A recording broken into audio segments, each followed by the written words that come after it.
Yeah, probably.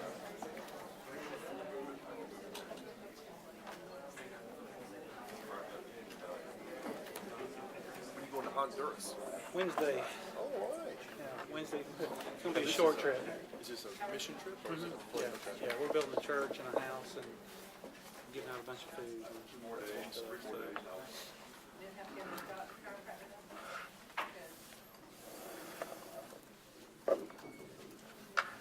we have 2 minutes, so you can keep talking.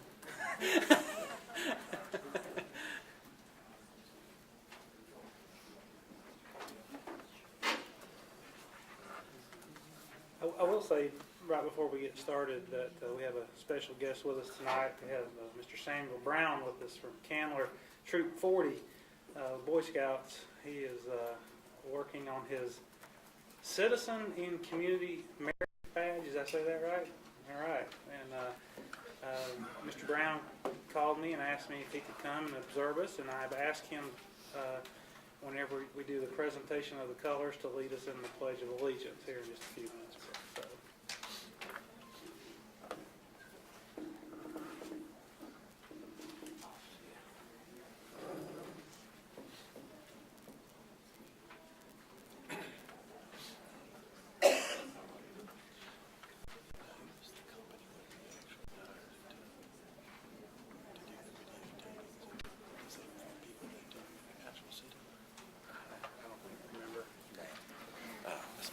Gave me a comment from somebody who's not here yet, but who is supposed to be here.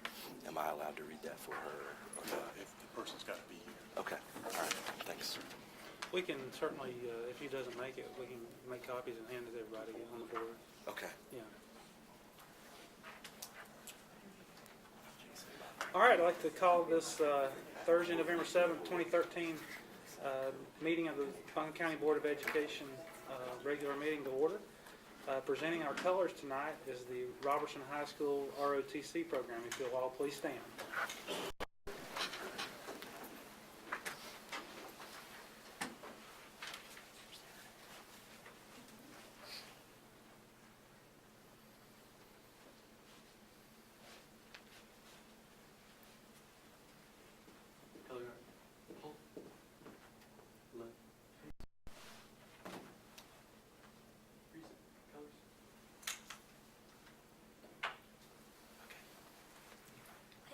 Allegiance to the flag of the United States of America and to the republic for which it stands, one nation, under God, indivisible, with liberty and justice for all.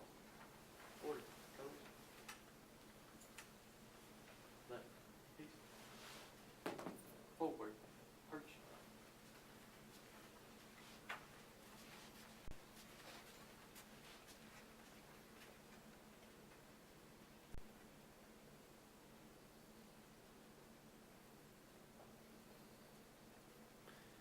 Thank you, Mr. Brown.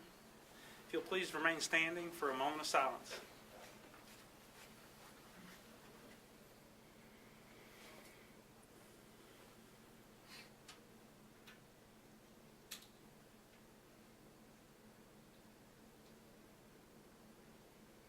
Thank you, and please be seated.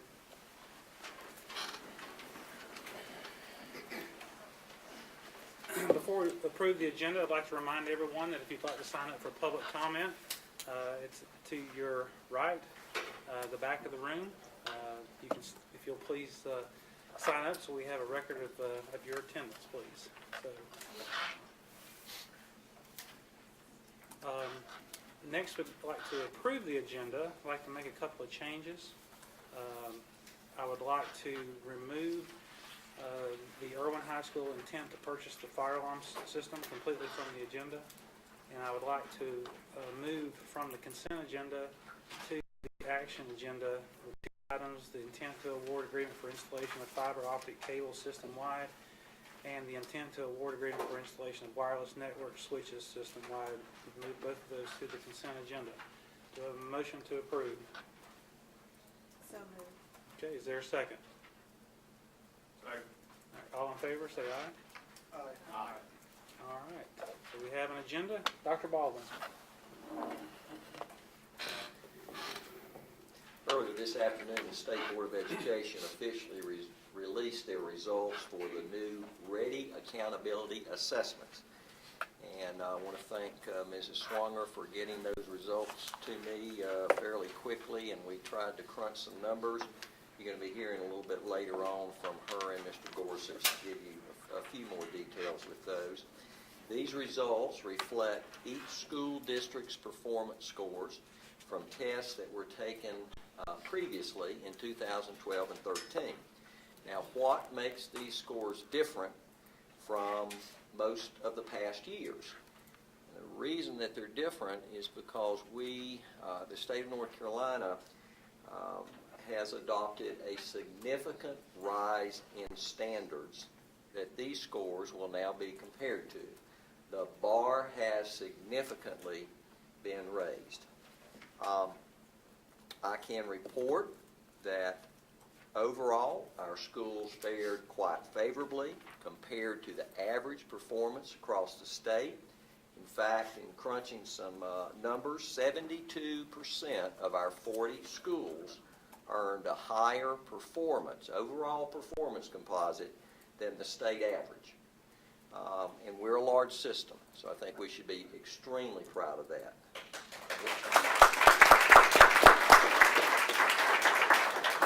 I know we've got some principals back there who have actually seen their scores, and I know they're extremely proud back there. Likewise, I'm also pleased to report that 79% of our schools either met or exceeded growth projections that were established by the state. And that's just as important because the learning process is all about starting from point A to point B in growth. So we're very pleased with that as well. Buncombe County Schools as a system exceeded the individual state performance averages. In reading, we exceeded the state average by 8%, math by 7%, and science by 5%. At the high school level, we exceeded state averages in Math 1 by 5% and English 2 by 2%. We did fall a percentage point below the state average in biology, so we've got some room to grow in, especially this year. Glen Arden and Cane Creek, let me back up. Congratulations to Early College. I don't see Ms. Johnston here. But we want to congratulate them. They led all of our schools. Their passing rate was at 74.6%. Now, realize last year, just to give you a comparison, last year I believe they were at 98 or 99%. Is that correct? Or 100%? Jeff, thank you. Wow, I would have shortchanged Early College, would not have wanted to do that. But again, that is clearly reflective of how strong these standards now, from 100% to 74.6. And I will tell you, I've not seen scores across the state, but based upon these averages, I can assure you that our Early College is going to be easily in the top 10%, maybe top 5% in terms of performance. Glen Arden and Cane Creek followed closely behind, respectively, our best elementary and middle school performances. And as I've stated before, and I've said this several times actually over the past 3 years, that if we are truly going to be serious about preparing our graduates to be career and college ready for a globally competitive environment, the bar must be raised regarding academic expectations and rigor. Clearly, there will be gain that comes with some pain along the way, but it's important that we continue strongly on this course and challenge ourselves to reach these significantly higher standards. So again, overall, with the increased standards, I think we as a school system can be pleased with this initial round, and again, we're going to go up over that bar in a few years. On November 20th, we will be hosting a Safe School Symposium that will occur from 9 o'clock in the morning to 2 p.m. This will be a very highly interactive session. We will explore best practices when it comes to crisis prevention, response, and recovery. The symposium is open to interested parents, public safety professionals, school counselors, and mental health personnel from Buncombe County and also surrounding counties. We anticipate already participants coming in from about 7 surrounding counties. I want to thank Dr. Robbie Adale. Dr. Adale's here with us tonight for his leadership in organizing this session. I think we're up to over 200 participants already that have signed on. And a special thanks to our good partners, Biltmore Baptist Church, because they're going to be allowing their campus to host the event. The symposium attendance is free. We do ask that you register online by going to our district website. I don't see Joe. Well, Joe Yeah, Huff he's is. walked in. Raise your hand, Joe. Should make you stand up. Want to congratulate our transportation director, Joe Huff. I want to congratulate him on 2 counts. He is now a national certified director of pupil transportation, having successfully completed the very rigorous coursework that was required by the national organization. And on a second note, Joe and his staff just received our system's annual efficiency rating. We've been very proud of that rating and where it has stood over the past several years. And he continues that tradition.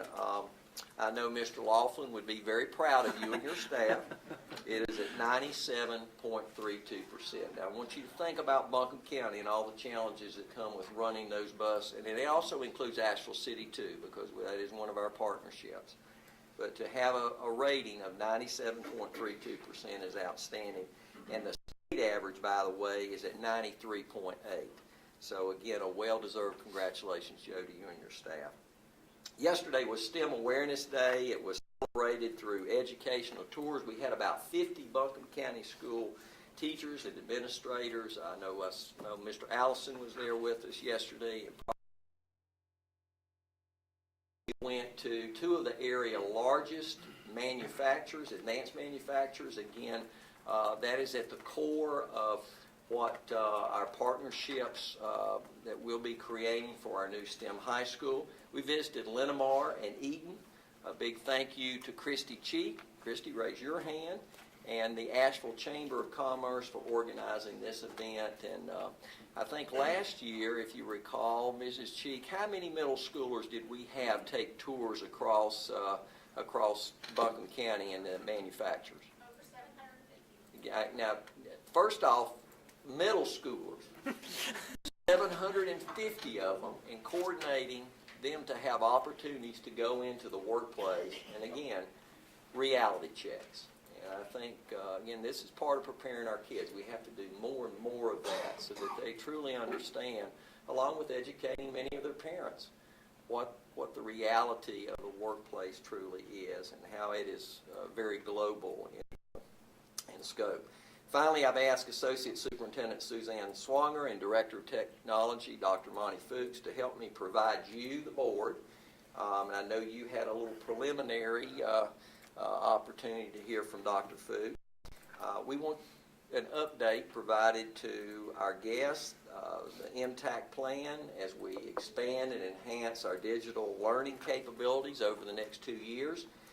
This was made possible through local legislation, and it was sponsored by 2 of our House representatives. I certainly want to give credit to them. That's Nathan Ramsey and Tim Moffitt. It allows us flexibility to use undesignated lottery funds in the amount of $5 million toward the purchase of digital technology. So before I turn it over to Ms. Swanger and Dr. Fuchs, just a quick reminder to our community that school funding comes in 2 separate and basic categories, and this is very important. This is what makes school funding different than many other businesses.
superhighway that will allow us maximum efficiency.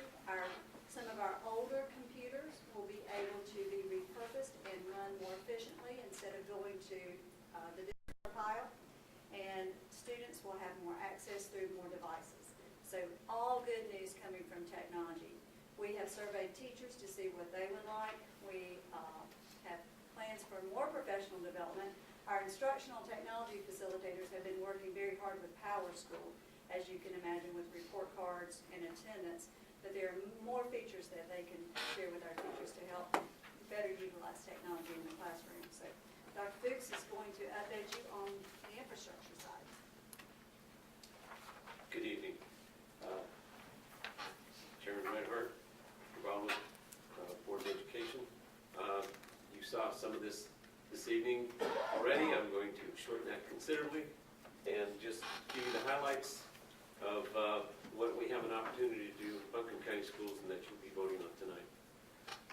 We are going to upgrade our fiber and cable throughout the network of Buncombe County Schools. In every school, we are going to upgrade not only the wiring in those between the closets of each school, but also we're going to upgrade the switch technology. That's two separate bids that you're going to be looking at tonight. Those are the things that we're looking at specifically. We want to gain 10 gigabit speeds between our closets. We want to do 1 gigabit to the desktop that we currently can support with the technology that we have. So what we're going to be doing here is, in one fell swoop, with the funding that has been given to us, we're going to move into the 21st century and support our students for the next 5 to 7 years with an infrastructure that is, bar none, better than anything that you'll see anywhere. The idea behind this is so that we can increase our school security. We're going to be able to increase our communications capabilities between our schools as well as within our schools. We're going to be able to build better labs, use better technology in our laptops. We're going to be able to do things that we haven't been able to do, like virtualization, using, as Ms. Swanger said earlier, older technology and make it act like newer technology. We're going to leverage the infrastructure that we currently have in our wireless. We're also going to leverage the current infrastructure that we have between our schools. So the slowest part of our network right now is in the schools themselves. These two RFPs and these two bids that are being presented to you tonight will eliminate that to the point where our entire school system will be fast and furious. These are some of the global specifics that we want to do. We want to implement the virtual desktop infrastructure, like I was talking about. We want to be able to centralize our servers instead of having servers out of the schools, where we have about 146 that we're maintaining. I think 119 physical servers, and we're going to be able to centralize down to maybe 17 or 18 servers in the central office and still do the same job. But we'll be more centralized, we'll have better control, and it should be a much faster environment.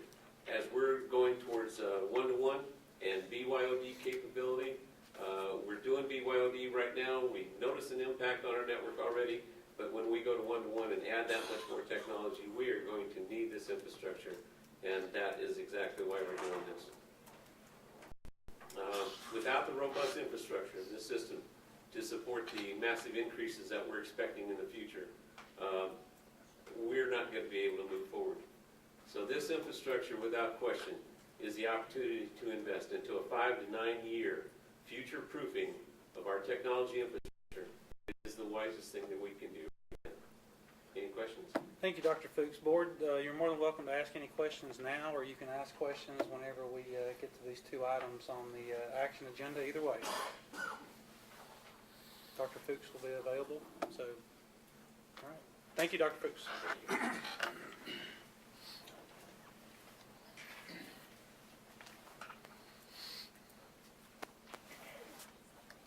All right. Do we have some employees to recognize tonight? Yes, sir. All right.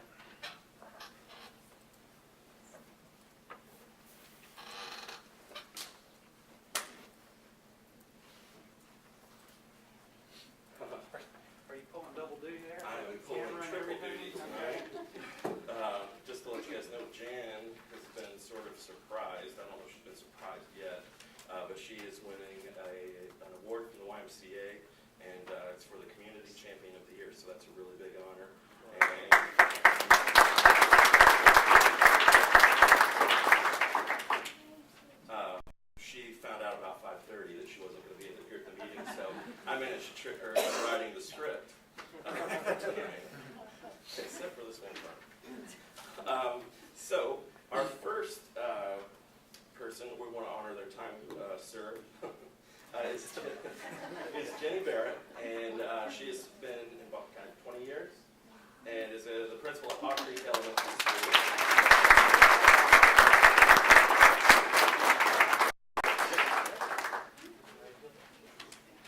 I was going to say that Jenny always wanted to be a teacher. She couldn't imagine a time when she didn't want to be, and she just loves being around kids when asked what one of her favorite things about the job is, and that's a pretty standard answer with most educators, I think.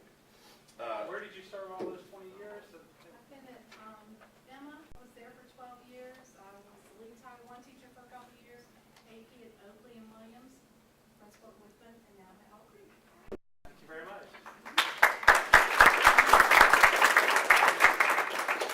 Our next one is pretty special. It's Vicki Biggers, and she has been here for 40 years.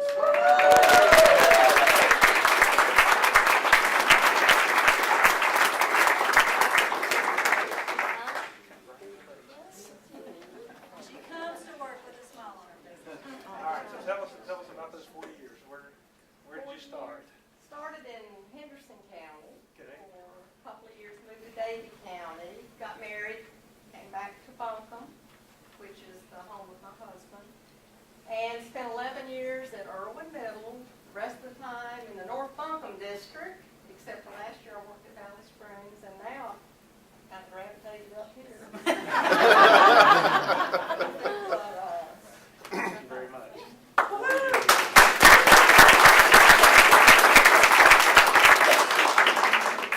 Our next honoree is from Owen Middle School, and she's a career exploration and life skills teacher, and her name is Leanne Cunningham.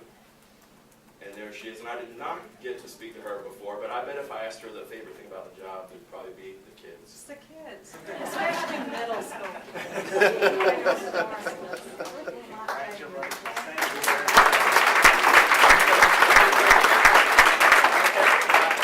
I spent 10 years in McDowell County Schools doing career explorations and career development, and 17 at Buncombe Community School doing family and consumer science, and 3 years at Irwin High School, wonderful place. That's where I got my education, and I retired.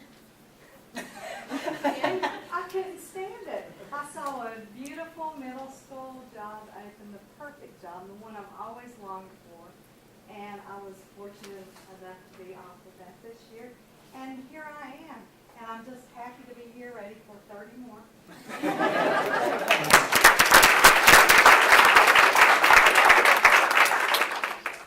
Our next recipient is from Bell Elementary School, and she's a speech language therapist.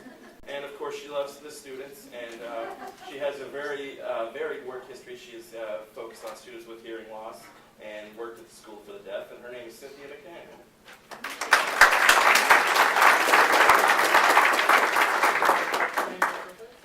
My kid.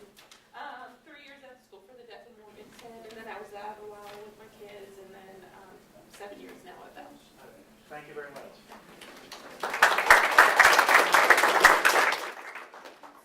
And our final person here is in our curriculum department. She's a middle school literacy coach, and I did not get to speak with her before, and it is Dawn Perez.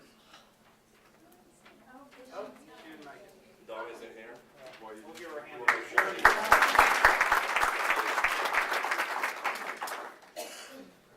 Okay. Now we got a couple more items of good news. Okay. I'll let you. And we can have you, we can keep you down. Okay. Here. Or, well, at least get a picture of you. Okay. However you want to do it. Okay. Tonight we're featuring actually 3 outstanding young people. We have a couple surprises that didn't make it the agenda. And they have gained national or even international recognition recently. The first is Sophie Furaguy, and if Robert Ward and Sophie and your mother will come on up, and I'm going to say just a few more things about you. Sophie, Don't steal my thunder. I don't have very much. Sophie is an 8th grade student at Cane Creek Middle, and that's her day job. On Friday, October 11th, her job was a little more than that. Sophie is one of 6 girls selected from among students worldwide to speak at the United Nations as part of the International Day of the Girl.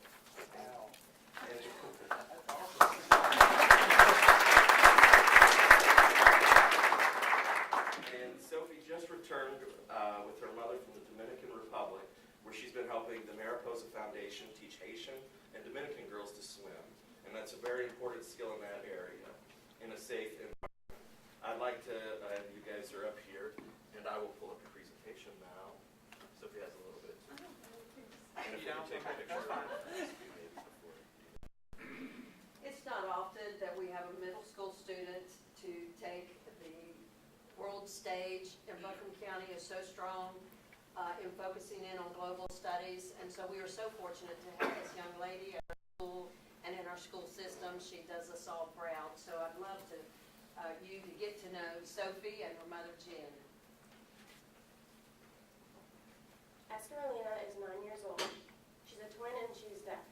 Her mom died giving birth to her younger sister.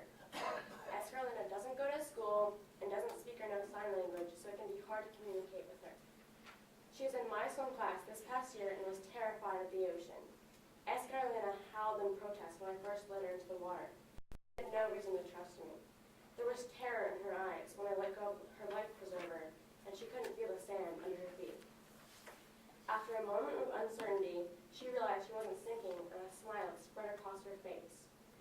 Her screams became laughter as Escarolina discovered how fun it is to play in the ocean.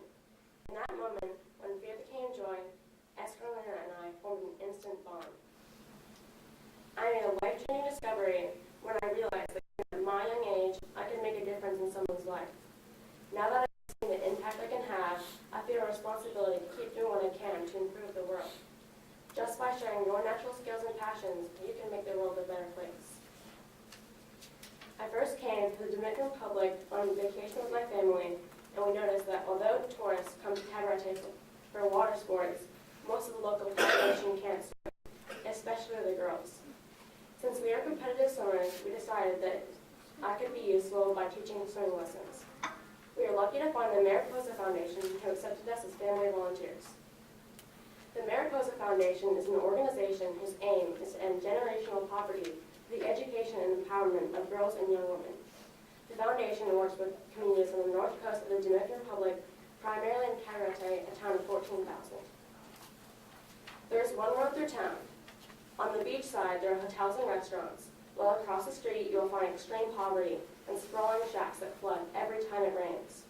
Over the past 4 years, I have seen how difficult it is to change cultural beliefs, how successes can become failures, and how slow a project's pace can seem in the developing world. The Dominican Haitian families that make up the population struggle for access to shelter, food, healthcare, and education.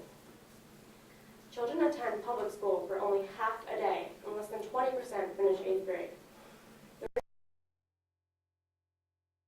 Try to get a job. Unfortunately, many get pregnant or get in trouble. When girls are home from school, they usually have household chores or take care of younger siblings. Boys have freedom and opportunities. Some end up at the beach and learn how to swim and learn foreign languages. Boys can go on to gain employment on Cabarete's beaches as surf instructors, kiting assistants, or working in local shops. I wish the girls had more freedom to explore and enjoy the beautiful country they live in and have the same employment opportunities as boys.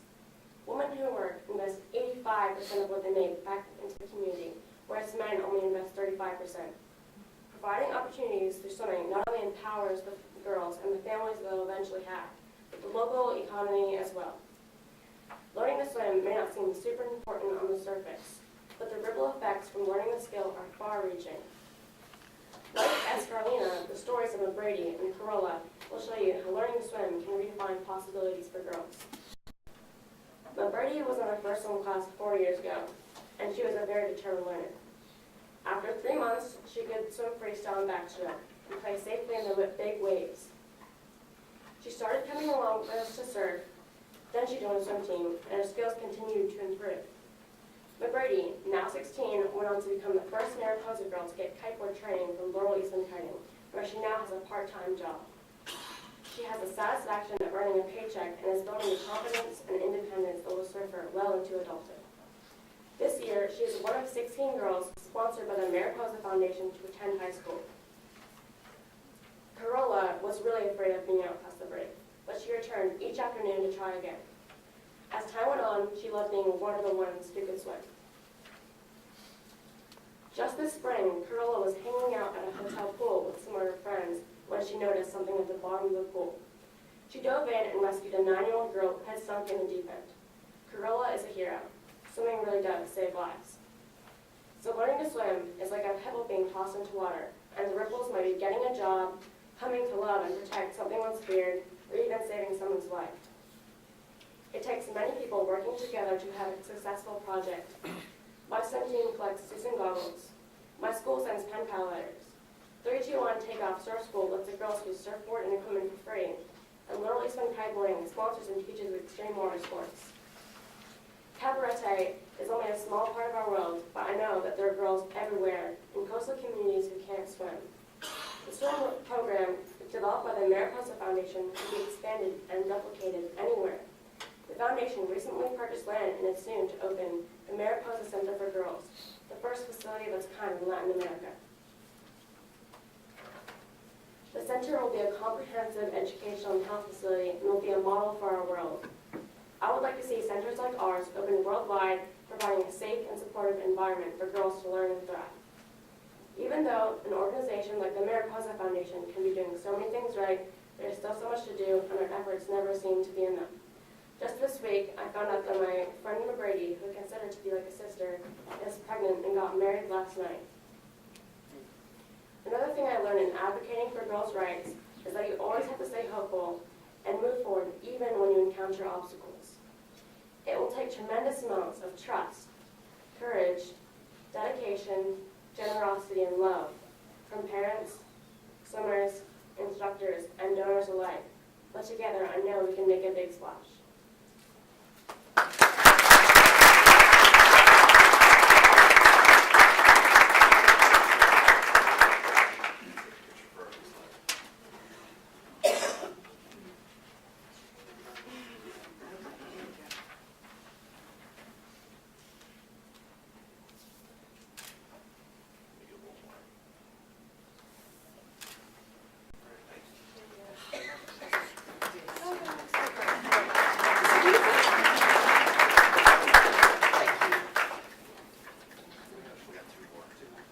Does anyone have any questions?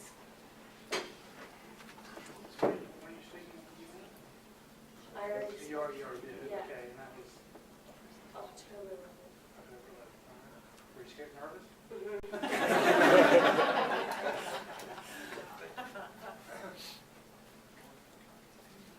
Okay.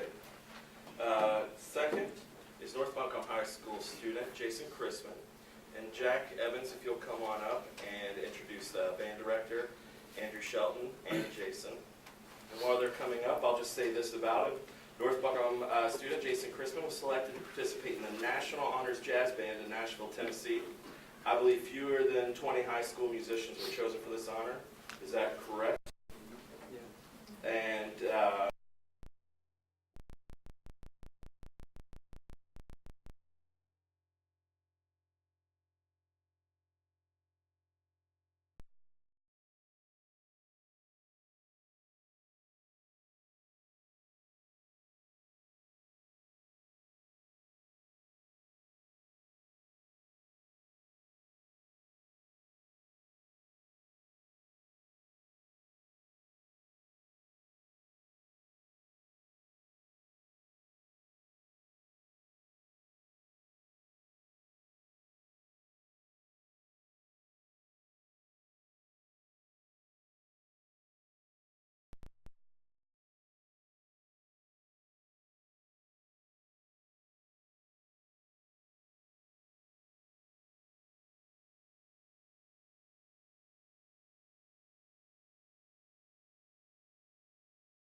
I will say that Jason came to me, and as far as I guess what music does for students, I started him in 6th grade when I was a student teacher at North Buncombe with Sandy Boone, and he spoke maybe 3 times to me all year. And it was a little scary, and he was doing things on his bass clarinet that frightened me a little bit because nobody did those things in 6th grade. You weren't supposed to play Super Mario Brothers that he had figured out, and when he played it, I thought, oh, this is going to be good. And then he played it, and I went, oh my God, okay. This kid, I hope he stays in North Buncombe.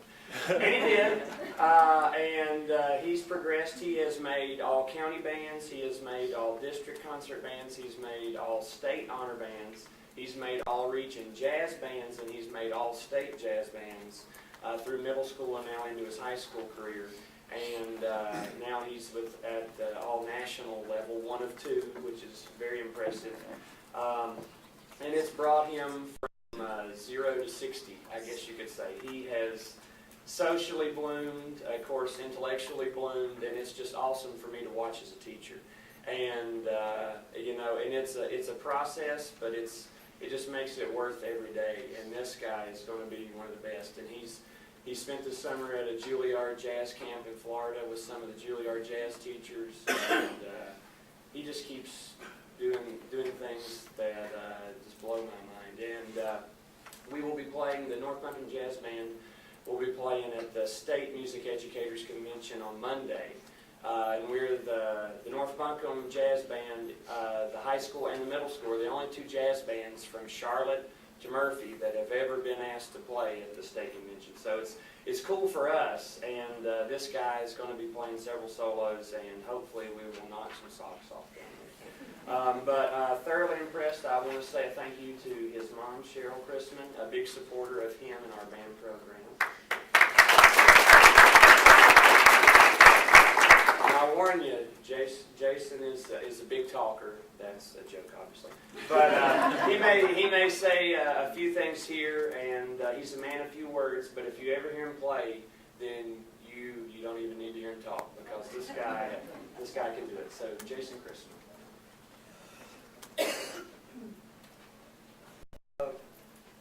I would just like to thank everybody that's gotten me up to this point. Like Mr. Shelton, my middle school teachers, Ms. Sparrow and Mr. Benfield, and my mom, of course. And Nationals was the greatest. It was like heaven, honestly. Like being around that many people that care so much like I do, and it was just almost overwhelming with all the talent there. And like my roommate was a cello player from Utah, and the drummer was from Pennsylvania, and the bass sax player was from Washington State. So it was just awesome to meet that many people. Yeah. It was in Nashville, Tennessee. Nashville, Tennessee. Was there a tryout for that, or how did If you all-state honor band, so you had to get to the all-state level, and then you could send in the CD for the national level. And he sent one in for both concert and jazz, and got in the jazz, which was harder than getting in the concert portion of that. So it was pretty great, awesome. Congratulations.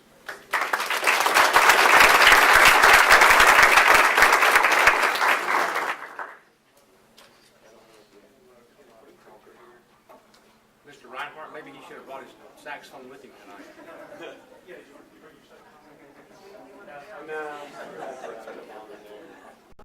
I'm sure we have an instrument of some kind.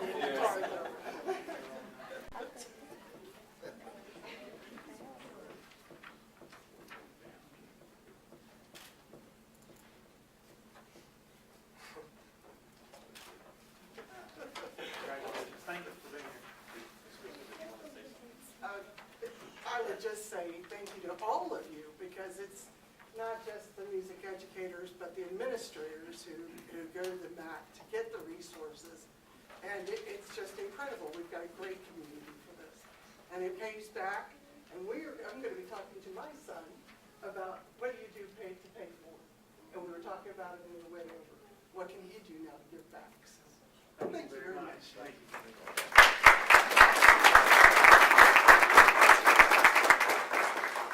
And we have one more, and I'll ask Christy Cheek to come on up and introduce Katrina Wynn.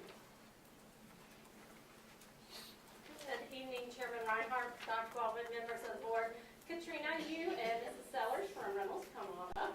And it is an honor for me Katrina asked me to be her senior project mentor, so tonight she's counting hours for her project. So, isn't that good? But she's doing her senior project on the value of career and technical education. At the CTE Administrators Conference, she was able to introduce Dr. June Atkinson and did a great job. And I had her speak to our beginning teachers the other day, and just amazing. So I've asked Mrs. Sellers and Katrina to come and speak to you, and I want to say to the other two students, y'all are awesome. So we have great students, and this is just going to be another example of greatness.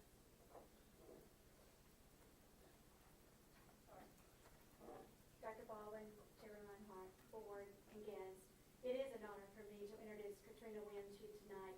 If you have a conversation with her, you feel like you were speaking with an adult who has already entered the business world. When we went to introduce Dr. Atkinson to the North Carolina CTE conference, we drove over there and I'm asking her questions and she is just responding. She literally travels across North Carolina by herself. She gets in her car, she drives from school to school to different DECA chapters across the state of North Carolina, and she helps them organize their chapter. She helps them, if it's needing some revisions, she works through that with them, and she'll get right back in her car and she'll drive home, just as though someone who is already independently working. I'm going to let her tell you what she is planning to do, so I don't take everything that she's going to say, a little bit about what she does. I'm very proud of her.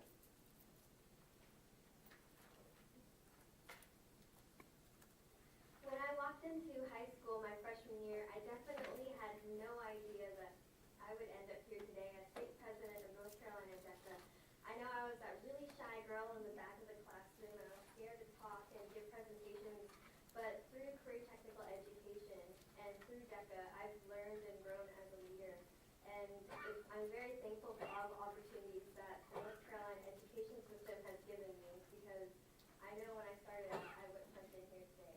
And it's very exciting to me to get to travel across the state and visit all these schools and show them how you can start from nowhere, you can become someone even if you don't think you can. So it's my opportunity to be able to do that. And DECA has given me so much, and for this next year, I'm planning on running for international president for DECA. So it'll be a very exciting journey, and I'm very thankful that North Carolina will have my back. Thank you.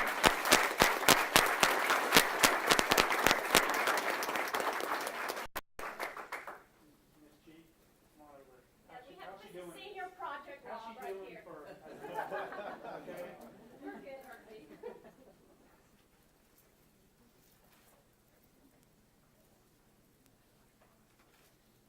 Thank you very much. All right, thank you.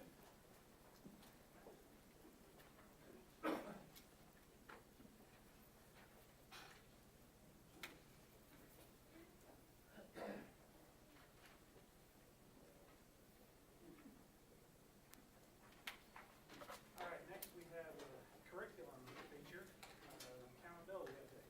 Ms. Farmer. Yes, sir. As Dr. Baldwin mentioned, today was an important day.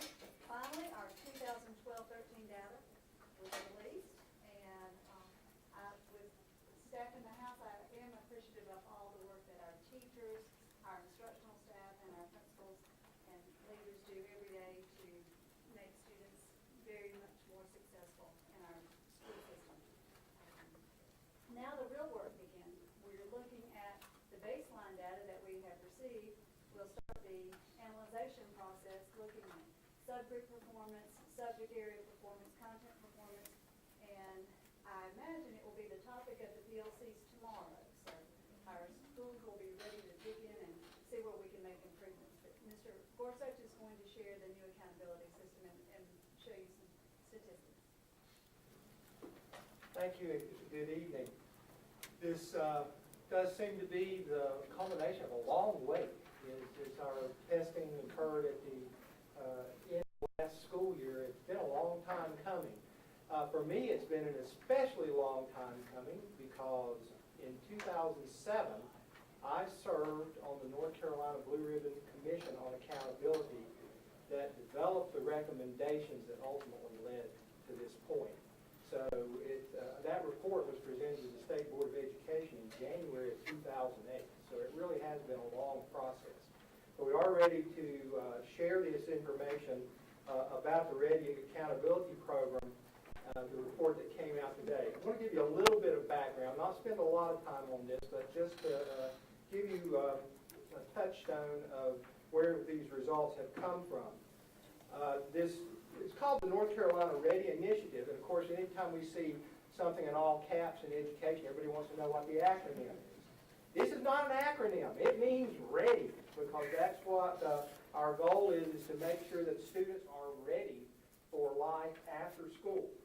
So a big part of the three prongs of the Ready Initiative, first of all, included a new standard course of study that focuses on essential skills and knowledge that students will need to be successful as adults.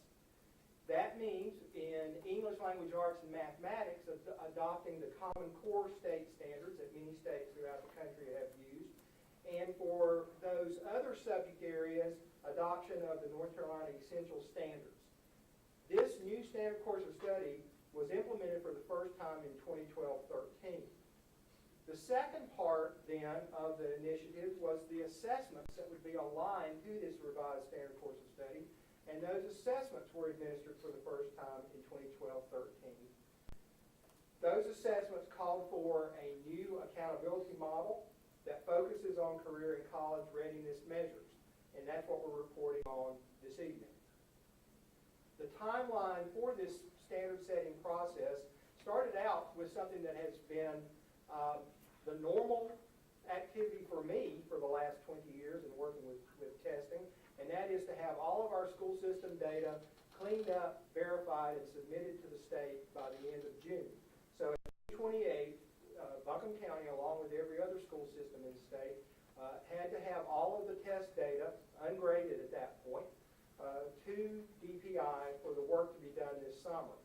Then throughout July and August, approximately 200 classroom teachers and a third-party vendor worked on analyzing that data and following the standard setting process that the state had established. At the October State Board of Education meeting 1 month ago, the State Board acted on recommendations from the NCDPI Division of Accountability Services to establish the proficiency cut scores on the new test, and perhaps even more importantly, to adopt achievement level indicators, definitions, descriptions of what achievement levels mean in specific terms, what students who are functioning at a designated achievement level are able to do. At that time, that analysis that accompanied the recommendations indicated that we would expect to see considerably lower proficiency levels based on these new higher standards when all of the analysis was finally done. And that finally happened today. At around noon today, the State Board of Education approved this Ready Accountability Report. So it's hot off the press for us to be here this evening to talk about it. So it is called the Ready Accountability Model, and it represents a real significant change in the focus of testing. I came into testing here in central office in 1993 after the first year of end-of-grade testing, and have seen the different manifestations of accountability programs as we've gone through the years. When we first started working with achievement levels, we talked about efficiency that would represent a student's being prepared for the next grade level. That was the definition of achievement level 3 and 4, is this student is adequately prepared to be successful at the next grade or at the next course in the sequence in the case of high school courses. The big change now as we're focusing on the future is not just being ready for next year. It's being on a trajectory to to be ready for career and college after graduating from high school. The accountability model purpose is to provide the incentives and support to lead to our desired outcomes. We want student learning to improve. We want graduation rates to continue to climb until all students are graduating. And we want to close those troubling achievement gaps that we see between different demographic groups, both in Buncombe County and, of course, across the state. To that end, this new model actually incorporates two different sets of progress targets. I'm going to actually talk to you about three different levels of reporting that occur in this model. One has to, and these progress targets are one of those. The first part mentioned is of these two sets of targets is something that we're very familiar with. This is left over from No Child Left Behind. These annual measurable objectives that were part of the federal No Child Left Behind legislation. And that was tied to reading, English language arts, mathematics, and one other academic indicator. By law, that other academic indicator had to be graduation rate for any school that graduated students. For schools that did not graduate students, we use attendance rate as that other indicator. So we continue because the Elementary and Secondary Education Act has not been reauthorized, and so in effect, No Child Left Behind is still on the books. We still have to adhere to those requirements that are part of that law. But in seeking a waiver from the most stringent parts of No Child Left Behind, and I'll remind you about that, the ultimate goal and requirement of No Child Left Behind was that 100% of students would be proficient in reading and math by 2014. And as we grew closer to 2014, it became obvious to policymakers and to our legislators that this wasn't a goal that was going to help us move forward because it was essentially unattainable.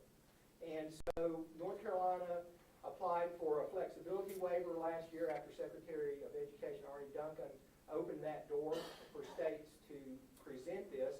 And North Carolina presented a waiver request and it was granted. Tied into that waiver request was a requirement that we would measure progress in areas that the federal annual measurable objectives do not address. So for this past year, in 2012-13, we implemented this new model. It's important to note that last year, 2012-13, was a transition year. Because we knew that the results would be delayed, it's really hard to hold students or schools accountable for what happened during that year when the results come back so late. You know, at this point, we're as deep as we are into this school year. It would be pretty tough to go back and tell kids, no, you didn't really pass last year. Or to schools, you really need to have an action plan that you haven't had the data to be able to act on so far. So 2012-13 is considered a transition year. There are no consequences for students or schools based on the results, the proficiency results that we will be seeing here. Those consequences will occur for the first time following this year. And this year, 2013-14, is also the first year for which the General Assembly's A through F school performance grades will be attached.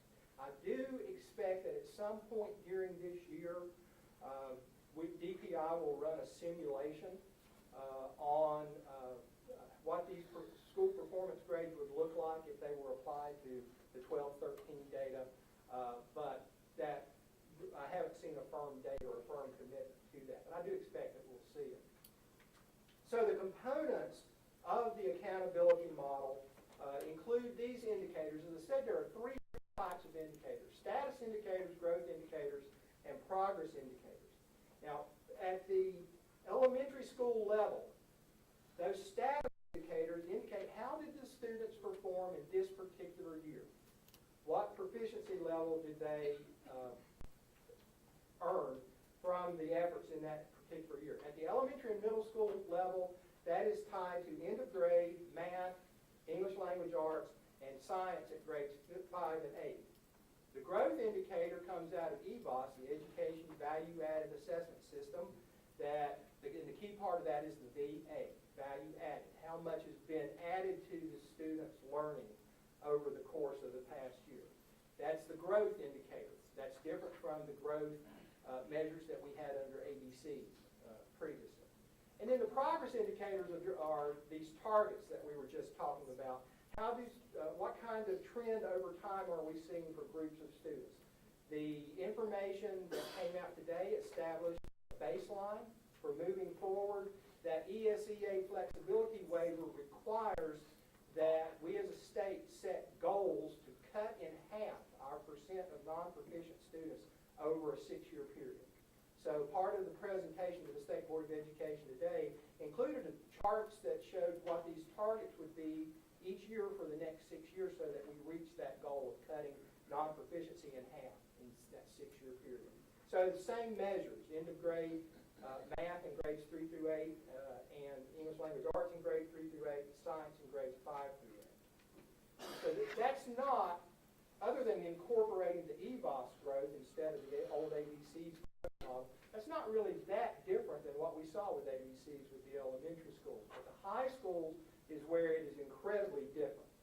Because in addition to the status indicator of using end of course to generate a performance composite, and of course we're now, when we talk about end of course now, we mean Math 1, English 2, and Biology. Those are the 3 state required end of course tests. But we also have the ACT, graduation rates, a new indicator called Math Course Rigor, ACT Work Keys, that's a program for our career technical education concentrators, and an indication of whether schools require graduation projects. Buncombe County requires graduation projects in all of our schools, and so our reports all show that our schools do require that. EBOS is also used as the growth indicator for the high school model, and that is based on end of course, only on those 3 end of course tests. The progress indicators, again, looking at trends over time, look at improvement in end of course proficiency, the ACT graduation rates, math course rigor, and ACT work keys. Here's just some brief definitions of what those indicators mean. As I said, for performance composite, it's end of grade or end of course. Math course rigor refers to the percentage of our graduating students who have earned a credit in what we now call Math 3, which is the equivalent of Algebra 2 or Integrated Math 3. The graduation rate looks at both a 4-year cohort graduation rate and a 5-year rate. ACT Work Keys is based on the percent of those seniors who have graduated with a career technical education concentration and have earned a silver, gold, or platinum certificate on the Work Keys assessment. The ACT measure is based on the percentage of students who meet the composite score that's the minimum admission requirement for the UNC system, which is an ACT score, composite score of 17. So the percentage of students meet or exceed that level. As I said, graduation project is simply a yes or no. Does the school require it as an indicator of additional rigor used in those schools? All right, so how did we do? As Dr. Baldwin alluded to several of these things, I'll try to give a little bit more detail for. In regard to all of those progress targets that we were talking about, 15 of our 41 schools met all state and federal targets. That's 36.6%, includes 11 elementary schools: Avery's Creek, Barnardsville, Black Mountain Elementary, Black Mountain Primary, Hall Creek, North Buncombe Elementary, Oakley, Weaverville Elementary, West Buncombe, Woodfin, and Estes. There were 3 middle schools that met all state and federal targets: Reynolds Middle, Cane Creek Middle, and Valley Springs Middle. 1 high school, Buncombe County Early College. Statewide, 25.5% of schools met all the targets. So we as a system did better than the state. We had more than 1/3 of our schools, only 1/4 of the schools statewide met all of those targets. In addition, we had 9 schools that met all of the federal targets. The federal target is a subset of the state target. All of the federal targets are included in Watts County as state targets. But as I pointed out, with that ESEA flexibility waiver, there were additional targets that were added in other areas other than those required for the federal AMS. Those 9 additional schools that met all the federal targets were Candler, Hominy Valley, Pisgah, Williams, North Windy Ridge Intermediate, Coots Intermediate, North Buncombe High, T.C. Robertson High, and Middle College. So overall, 24 of our 41 schools, nearly 60%, met all the federal targets. That compares to a little over a third of the schools statewide that met all of the federal targets. Interestingly, of those 26 schools, remember it's 15 out of 41 met all state and federal targets. Of those 26 schools that did not meet all of the state targets, 11 missed only 1 target. 4 others missed only 2, and 2 missed only 3. Of that, 7 schools failed to meet targets only in science. We've administered science tests, of course, for many years, and there was a No Child Left Behind requirement at the state level for reporting to the U.S. Department of Education high school participation in science, but we have never reported out science as a part of our accountability model. This year we did for the first time. 7 schools missed a target there, and only in science. As Dr. Baldwin indicated on performance composite, Buncombe County Early College with a 74.6 was our highest performer. That's a great number, and I do think that you really get some perspective on how much tougher these standards are when you see that 74.6% and realize this same school was 100% last year. It indicates just how much tougher these standards are. Glen Arden was at 70.7. We had 5 additional schools that had performance composites in the 60s, 17 in the 50s. Our LEA performance composite overall was 50.9. I'm really glad we were on that side of 50 from a public relations standpoint. And of that, as Dr. Baldwin pointed out, 72.5%, 29 of our 40 schools exceeded the state performance composite that was 44.7. They're on the wrong side. On the growth side, that second set of target of indicators, we had 15 schools that exceeded growth expectations. This compared to the school's performance compared to the change that occurred at the average school in North Carolina. And these had to be statistically significantly higher than the statewide average. These 15 schools were elementary, Hall Creek, Lester, Pisgah, Williams, North Windy Ridge, and Evelyn. I want you to notice something there. That's not the same list that I showed when I was showing all the schools that met all targets, other than Hall Creek. Of course, Hall Creek really, still here? Hall Creek deserves kudos because they made all of their targets and had exceeded their growth expectations. But what this indicates for us, of course, is even these schools that maybe did not meet all of their targets are still making really good progress. They're headed in the right direction and doing a great job. So that's the elementary part of this. Here's the middle and high school part of that 15 schools: Reynolds Middle, Cane Creek, Owen Middle, Inca Middle, Valley Springs Middle, and Early College. And again, Reynolds Middle, we've got a good Reynolds Middle crew back there. We're celebrating, and Robin is here from Cane Creek Middle, Valley Springs Middle, and Early College, again, are schools that both exceeded their growth expectations and met all of their targets. That deserves special recognition.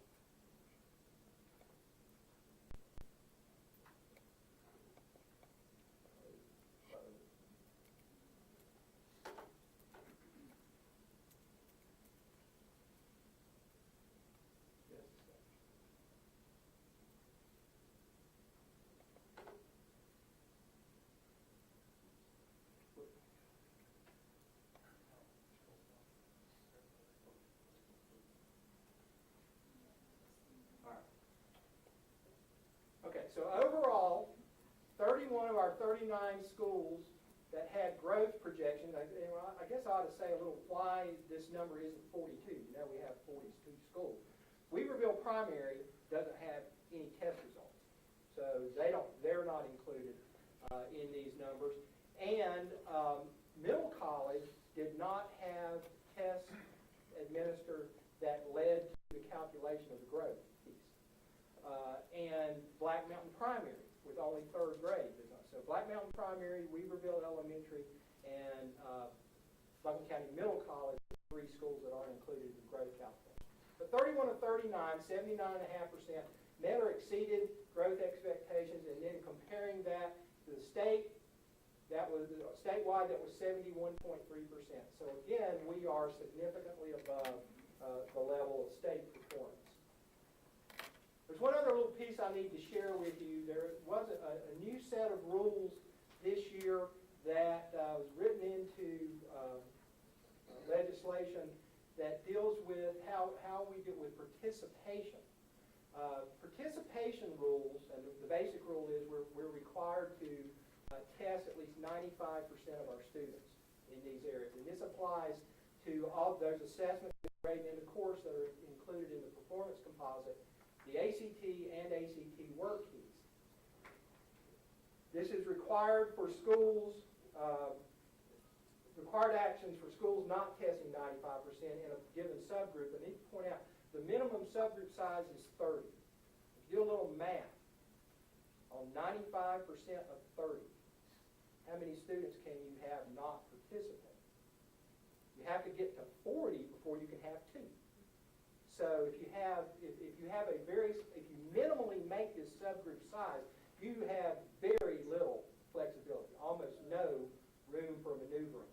But if any subgroup fails to meet that 95% participation target in this first year, the consequence is that the school has to send a letter to all parents informing them that the school failed to meet participation targets and including a plan of how they're going to move forward in ensuring full participation. If that pattern continues into a second year, then the school gets labeled as a consistently low participating school and has to create a more intensive plan for full participation. And then if it happens in a third year, the consequence is that non-participating students would be factored in as being not proficient until the number of records reaches that 95% target. So we're in the first year of that, and we did have some schools that will have to send the letters home. Here's the list: Community High, Reynolds High, Middle College, Irwin High, Inca High, Glen Arden Elementary, and Robertson High. Of course, you notice that all but one of those schools is high school. And I have to tell you, one of the problems with this is with ACT. ACT is administered on 2 days in March. There is a statewide testing date, and there is a makeup day 2 weeks later. If you don't test every 11th grader on one of those 2 days, they're non-participants. So if you have a subgroup in the 30s, and you have more than one, you miss that target. And that is a big part of the impact on the participation rates here. Glen Arden had a situation where they had only two students in the entire school did not take the end of grade test. It turned out that both of those students were students with disabilities. They had 32 in the subgroup and 2 that did not take the test. And so they missed that participation target. But you need to know that we'll be taking the sending of these letters will be taking place within the next 30 days, and we are aware that these consequences are in place, and that we will be following up on that and working with those schools to make sure we're doing everything we possibly can to make sure that every student is participating in required testing. Do you have any questions for me? A quick one, if I could, Mr. Chairman. Since you were just talking about targets, that kept going through my mind in the subgroups, because Ms. Swanger helped me. We've dealt with that for a number of years. The subgroups for a lot of schools, they're not the same across the board. one school, I know in the past, we've had some schools with 32, 35, 36 subgroups, and some in teens, and maybe even lower, so you're the apples to oranges thing there. But when that subgroup, the example you just gave of 30 and 2 that disability and didn't take it, is that letter going home to that subgroup? Or No. is that letter going to the entire population of the school? The entire population of the school. Based on, theoretically, it could have only been the one subgroup for the entire school. Correct. And so the entire school parent population is going to receive that notification. Right. That just seems a little Right, and in fact, of the punitive to me. Of the participation targets that we missed, I believe I counted like 9 participation targets that we missed were subgroups that were in the 30s. So it's, I would argue that it's not a fair rule. The minimum subgroup size prior to this year was 40, so that at least you had Right, 2. at least 2. But with dropping it to 30, especially with a test like the ACT, where you have such limited opportunity to administer the test, it doesn't seem fair to me to have that kind of repercussion. Does it make any sense, or can we, as a system, curriculum folks, in terms of sending that letter, offer something like the story, not story, but the data you just gave to us, or as the state said, no, you've got to send a generic one-paragraph letter? No, we do have a sample letter, but that sample letter includes a place where a school can put in an explanation for what happened with the participation, along with their strategy for trying to make sure that we have full participation moving forward. And I would guess then the other in the room then is, if you've got multiple things there, your letter, if you want to be real with what you send and give data that can be absorbed and have some value for the people receiving the letter, without the letter becoming more sentimental than maybe it should be. So I would guess, from the superintendent's standpoint, that's where and staffing, and that will be the difficult part and the devil in the detail. The sample letter provided by the state, I feel, does soften this a bit. It explains the rule and gives the school the opportunity to make it whatever explanation it chooses to make. But it does ask the school to convey to parents some strategies, what they're going to do to try to make sure that every student participates. Thank you. When, I know this information, you just received it today, but as soon as you have something you can send out to all the board members as far as this information, if you please do so, I appreciate it. I do have a summary report that shows the performance of all schools. I didn't bring copies with me, but we'll make sure that we get that to you. Okay. Board members, any other comments or questions? Yes. The board has received several letters from parents who are not happy with the Common Core standards, particularly in math. And I can speak from having a student in the new Math 2 class that it is not geometry in high school, and it is not rigorous. It is what he learned in middle school, and I am not happy with these math standards. But let me address and clarify that you said the highest score Buncombe County received was at the early college, and that was 74.6%. That is the percentage of all test scores at that school that were at achievement level 3 or 4. Is that, I know there's a lot of teachers, principals in the room, is that a grade of like a C or a D? I mean, if you were scoring people. When the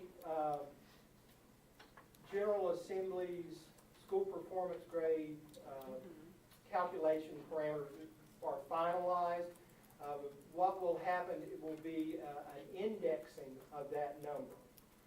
So using the state average as a center point, and then moving out from that as far as determining what is an A, B, C, D, or F. It's not going to be, it's not going to be on the traditional 7-point scale. That's not going to be the way that's done.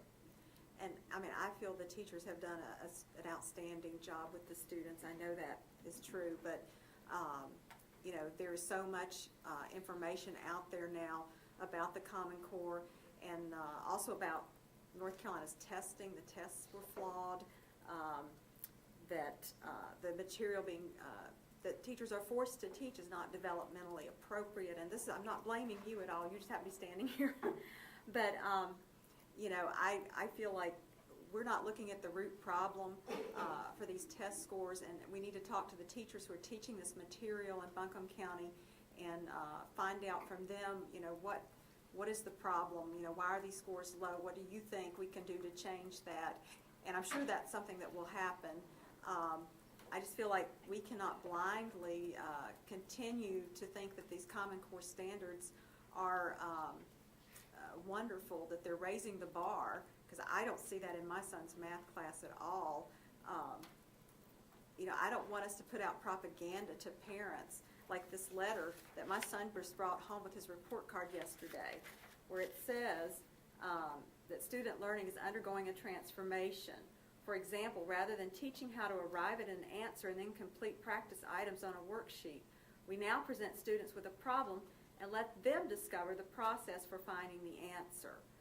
I think in math particularly, there's got to be some fundamentals taught, some principles. Kids can't just be given a problem and expected to figure out the best process when that was determined many years ago. And there are more than one way to get to an answer, and I do think there is a place for group work, but not to the extent that I think the Common Core takes it, that you're in a group practically all the time trying to solve a problem. I just want Buncombe County to look a little deeper into the root cause for these low scores, and how we can do something. And if we think the Common Core is not the best way to go, possibly send a resolution to our state Board of Education and our legislators asking them to stop Common Core.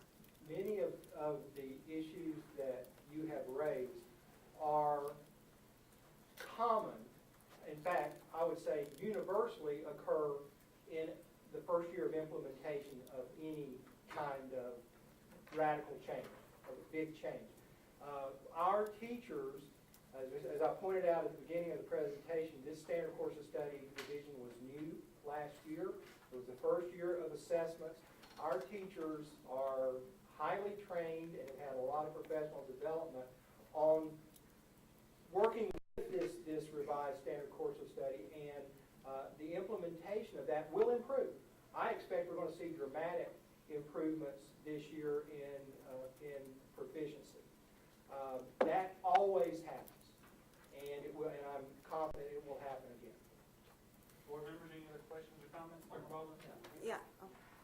Just a quick question, and it is confusing, Ms. Baldwin, but I think we've got to be very careful in that, we're so used to, my generation, when you see 74.7, you're thinking, oh, so that was a test with 74% of those questions were answered correctly. This isn't what this is about. This is based upon looking at the standards, and the standards determine whether one reaches level 1, 2, 3, 4. It has nothing to do with the correctness. It's all based upon those standards. So we got to be careful that we're not looking at numbers and we're going to the traditional approach and saying, well, that indicates that only 40% answers were correct. It is totally based upon looking at test performance standards. The value of standards is in measuring progress over time. So you have to have a baseline to start with. This year's our baseline. Right. And we measure progress over time from that. For that reason, even though on one level, of course, it's tough to see such lower numbers than we were accustomed to in the past, I actually like the idea of baselines being around 50, because that means there's plenty of room to go up, and we certainly hope we don't go down, but if a school does go down, there's room to see that also. It's very difficult to see progress being made when schools have 85, 90% of their students performing at a proficient level. It's hard to tell who's really getting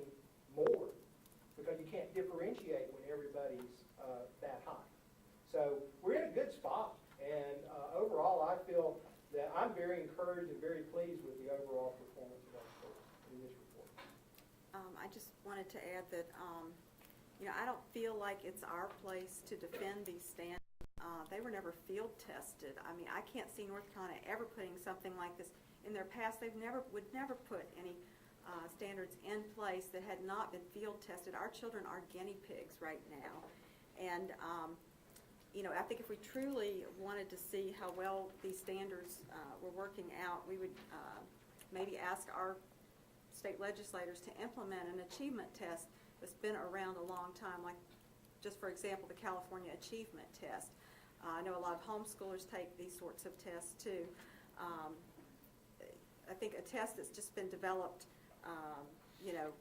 very quickly in response to the standards that were also developed rather rapidly without time to field test them. The test itself was not field tested. Is that correct? I would challenge that statement totally. That is totally untrue.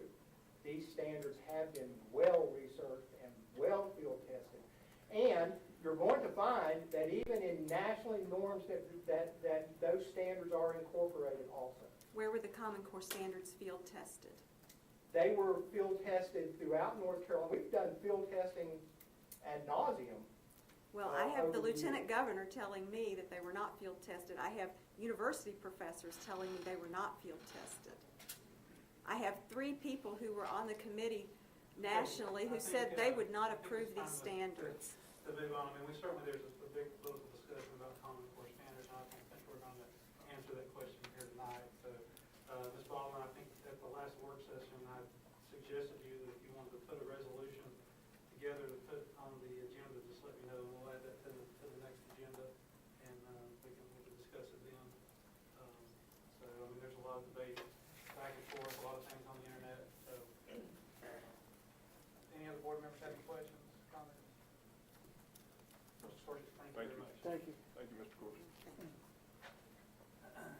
All right, next we have public comment. I'd like to remind everyone that you have 3 minutes to make public comment. If you haven't signed up, it's not too late. You can go to the back of the room to your right and still sign up. Who do we have signed up first? First is Mark Cates.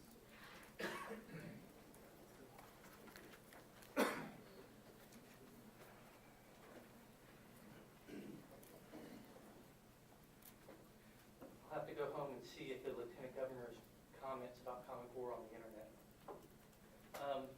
What I wanted to start out with is the $5 million on technology.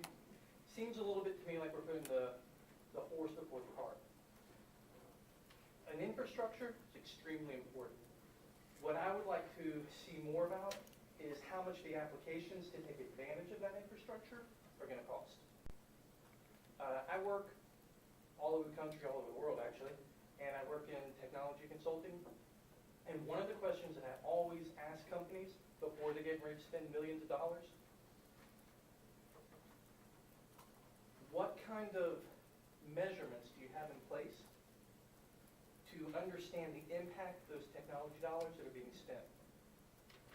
Right? I mean, that's a real issue. If we're going to spend $5 million, is $6 million going to help us more? Is $4 million going to impact us? Are our kids going to get a better education because we spend $3 million versus $5 million on technology? So what I'd ask you now, how are you measuring the impact of the technology that we're already using and those dollars that have been spent?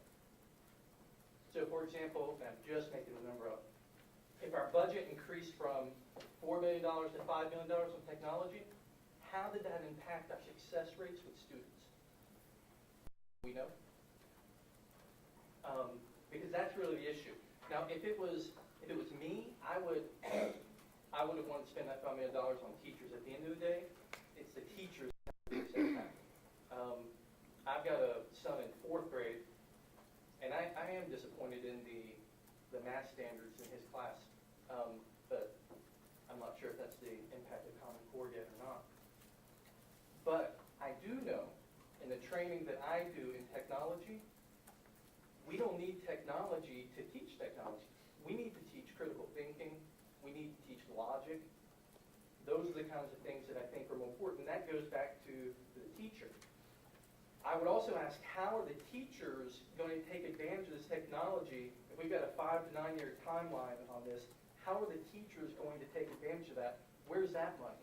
It seems like we're front-loading a lot of the money on infrastructure, the $4 million, and we're not really looking at how everybody's going to take advantage of it, how much that's going to cost. You know, what are those applications going to cost? That's how we really leverage that technology. If we don't look at that first and how the teachers are going to take advantage of it, then we're just spending $4 million on infrastructure. I like teaching and using technology. I do it all the time. I think that's good. I just think that we need to focus more on how teachers are going to benefit from the technology, how students are going to benefit from the technology, and what they're actually going to do. Thank you, Mr. Cave. Next is Don Yelp.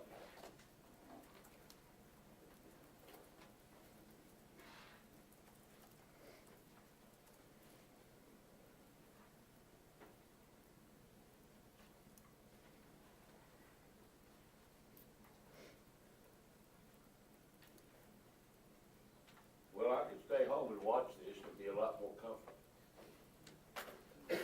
But when I looked at the agenda, I had to come and address the board. Because I see your 2,200 degrees where you are saying that if a board member should inform the superintendent or in advance at any time they intend to make a statement regarding school business. Does that mean that any member of this board, if they're out in public and somebody from the media asks them a question or a parent asks them a question, they can't answer that question, they gotta come back and see somebody here? It almost looks that way. It says the procedure does not alter the responsibility of the superintendent or records custodian. But when you say all board members requesting information from the central office staff must be directed to the superintendent, requests should not be directed to other staff, you are establishing a gatekeeper. Which there was a lawsuit against Buncombe County and Wanda Green for trying to do the same thing. Now I know that your attorneys have said this is a procedural process for the board members. So I, as a citizen, don't have to obey that. So you have just made your board members second-class citizens. You are controlling what they can do and who they can request information from. So in reality, as I read that, I come to a conclusion. I think you should combine all three of these into one procedure. And it's to shut Lisa Baldwin up and keep her from asking questions. She's asked too many questions. I've heard people say that. But you know, that's what education is about, asking questions. And when you say that a board member can't sit in this meeting and ask you questions and have an open discussion, something is rotten in Denmark. Thank you, Mr. Yelp. Anyone else sign up for public comment? No, sir. All right, next on the agenda, child nutrition report. Chairman Reinhardt, members of the board, Dr. Baldwin, it's nice to finally meet you, Chairman Reinhardt. And I have a brief presentation, kind of a continuation of what we started in September. And Chairman Baldwin, if you were not able to see it, I did bring you a copy if you'd like to Thank you very much. peruse through it.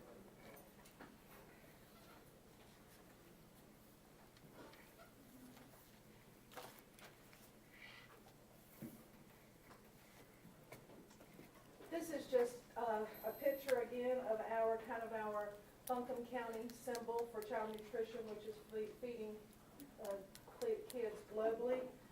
Wanted to address factors affecting our revenue right now. This is kind of tying into the action agenda item that we'll address later. Universal breakfast, we have increased breakfast participation. The new meal pattern has decreased our lunch participation. Healthier supplemental sales items has also decreased our revenue.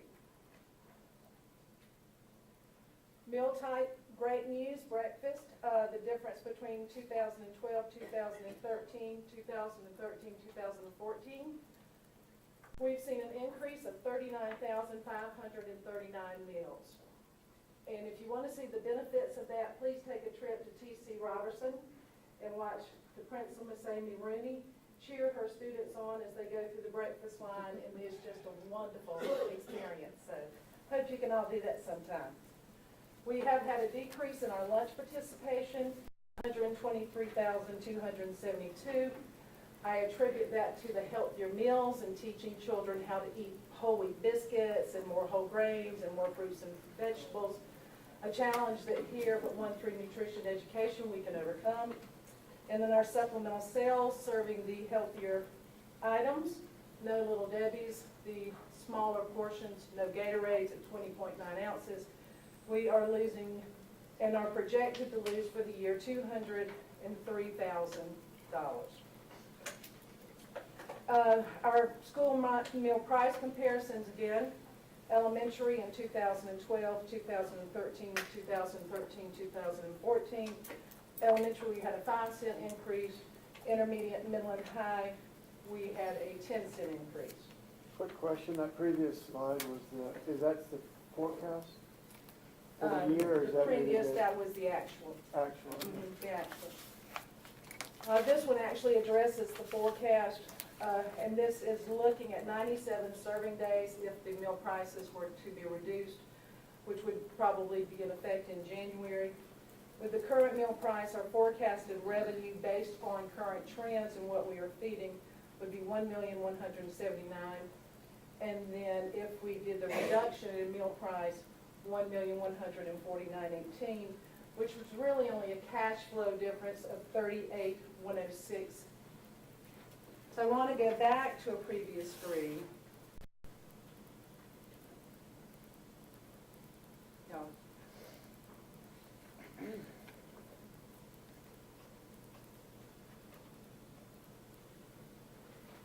And if you'll look at that 39,539 breakfast that we've served, that kind of breaks us even on that universal breakfast. Because before, we charged $1 per breakfast for each student. And by not charging a family for their breakfast and feeding the children universally, we've actually saved the parent $5 a week, the $1 that they'd be paying per day. And when you look at the lunch increase for high school, it's a 50-cent per week, so it's still a $4.50 per week saving for the family. Reductions that we're seeing right now in the child nutrition program, the $38,000 if we were to reduce the lunches. The reimbursement that we receive from the federal government based on the lack of participation for lunch, $227,948. Our loss due to supplemental sales, $121,000. So January to June snapshot, again including the meal reduction, we are looking at the possibility of a $380,544 loss.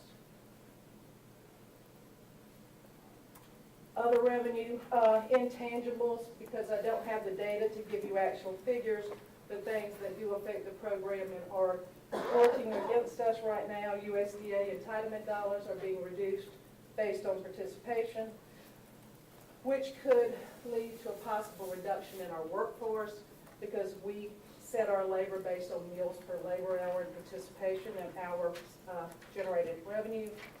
Continued loss in supplemental sales due to healthier choices in items, and then of course the federal government shutdown affected us because until they reopened we were receiving no reimbursement dollars to operate.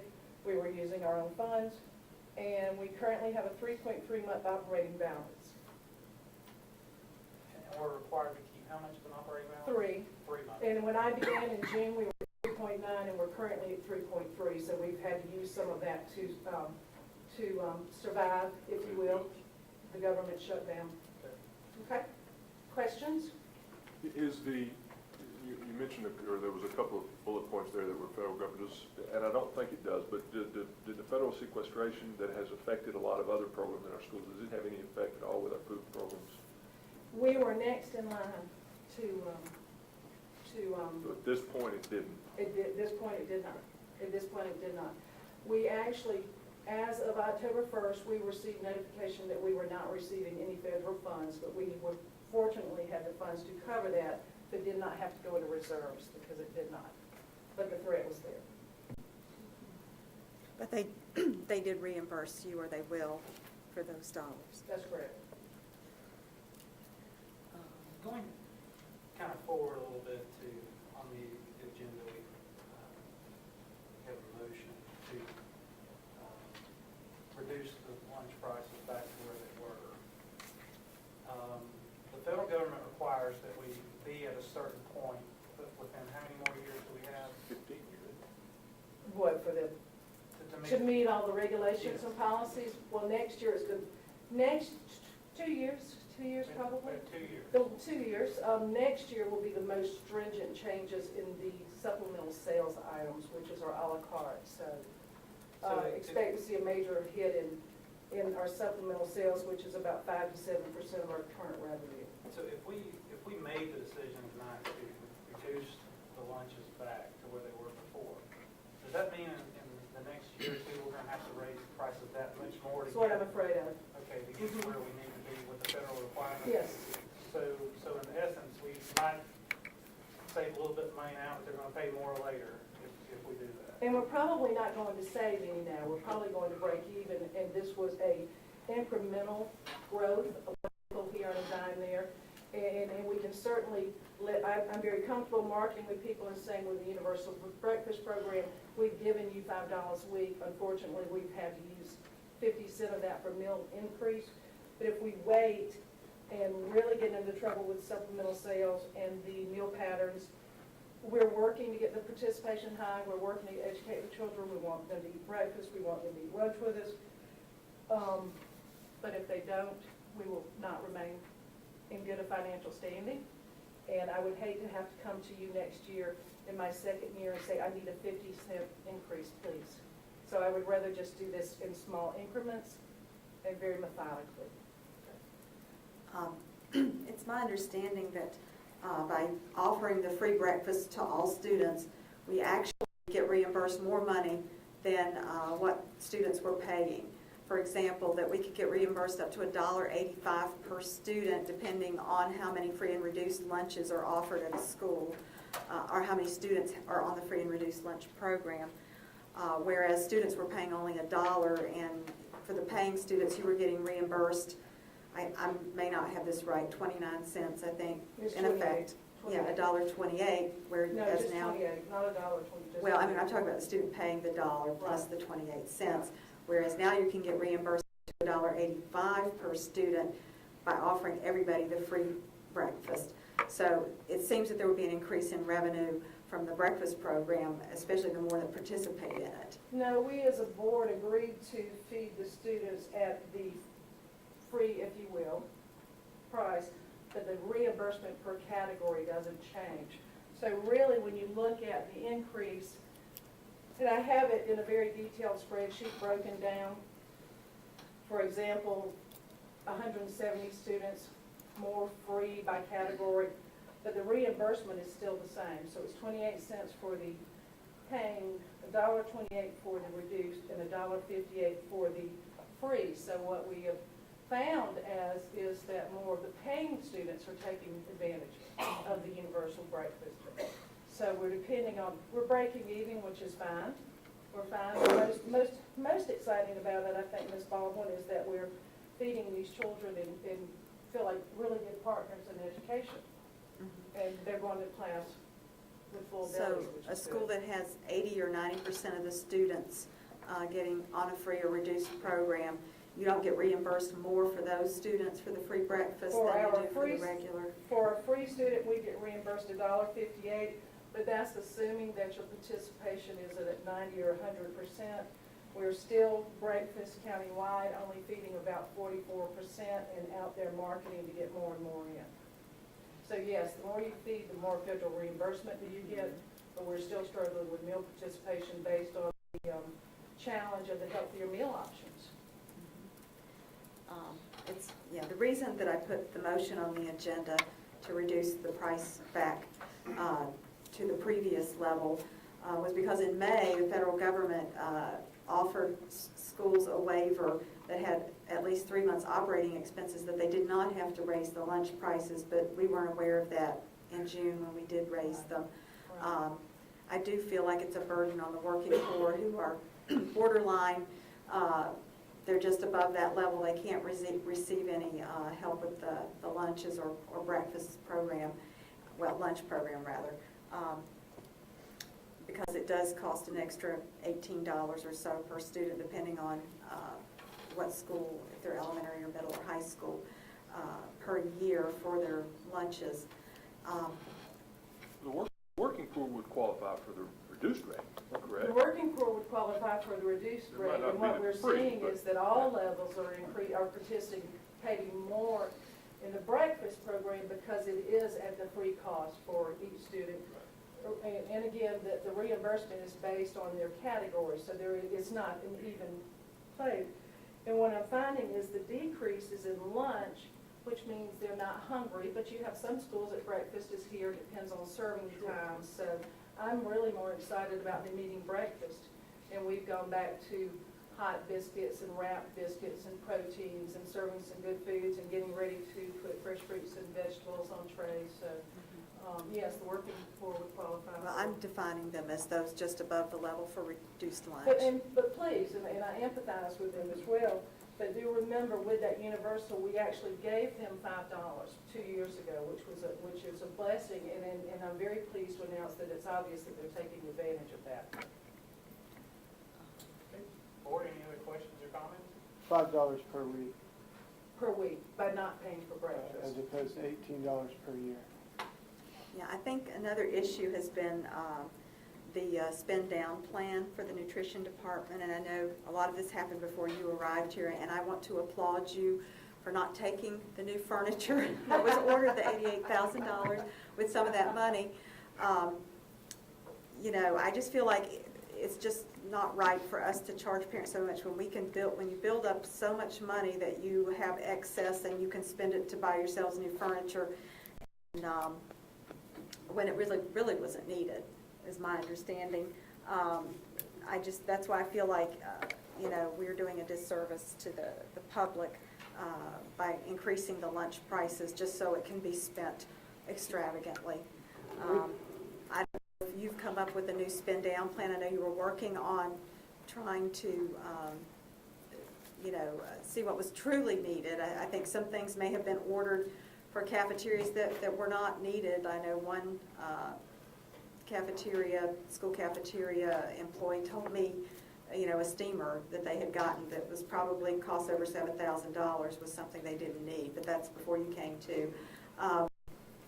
Ms. Payne, maybe take a second and explain the differences between those funds.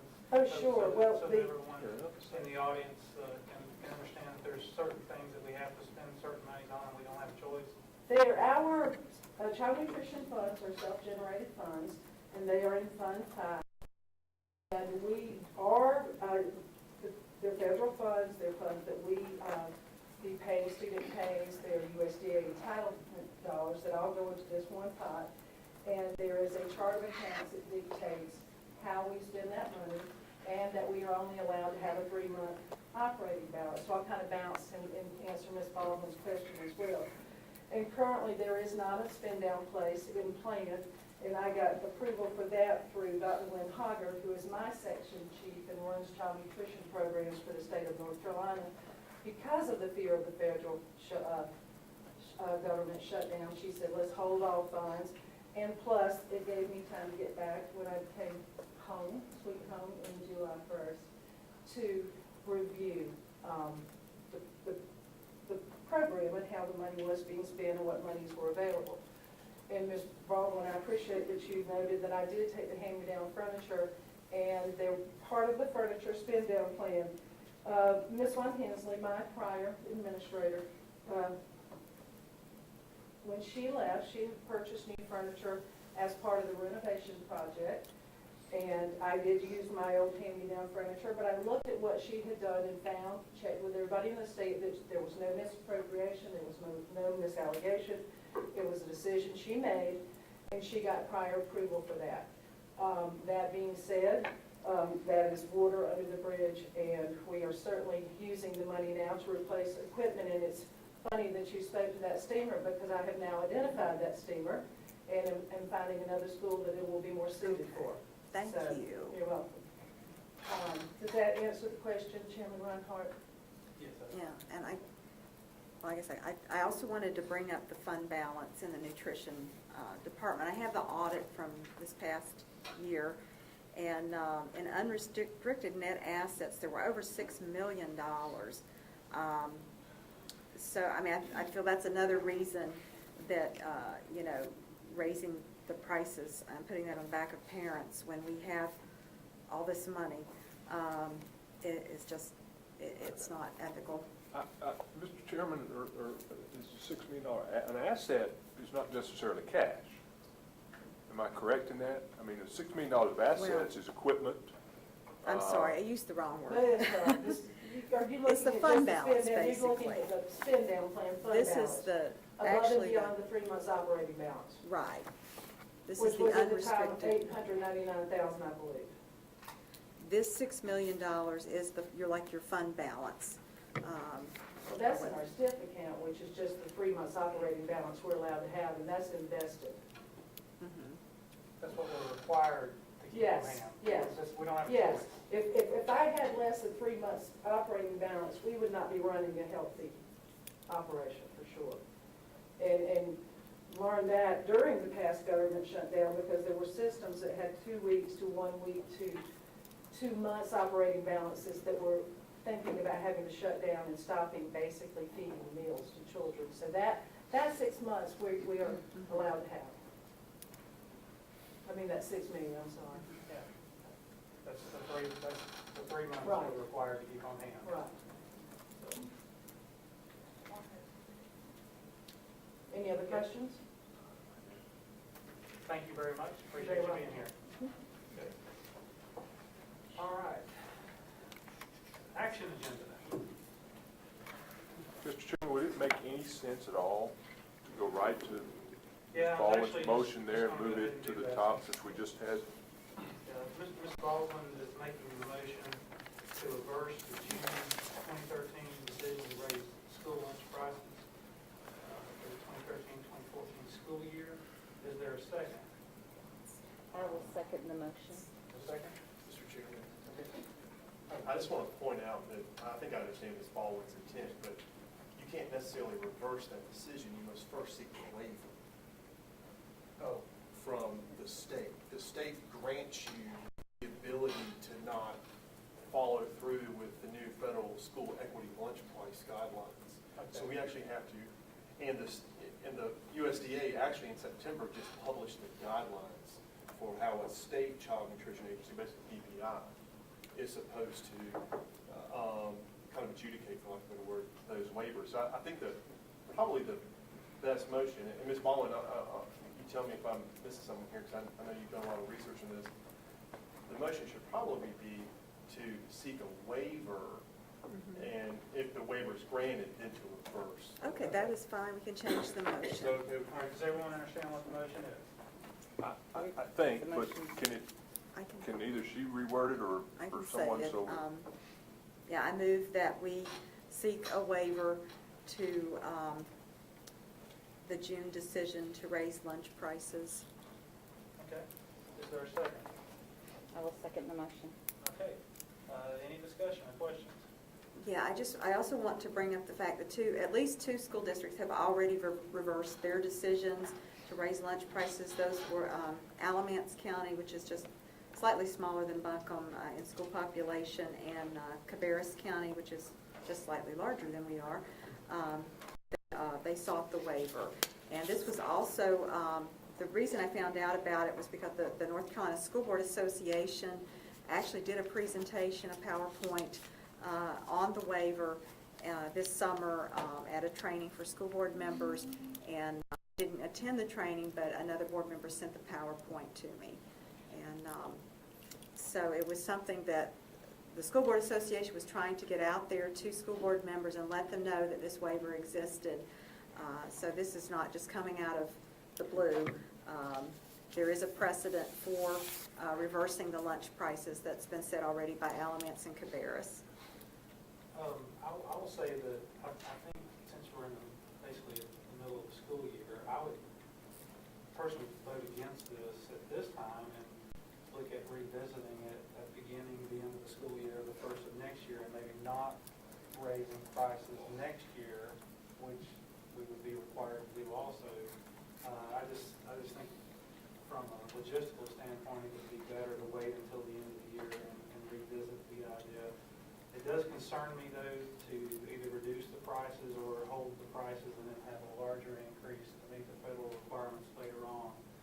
I think 5 or 10 cents a year versus 50 cents in a year is a little bit easier for folks, but that's just one board member's opinion.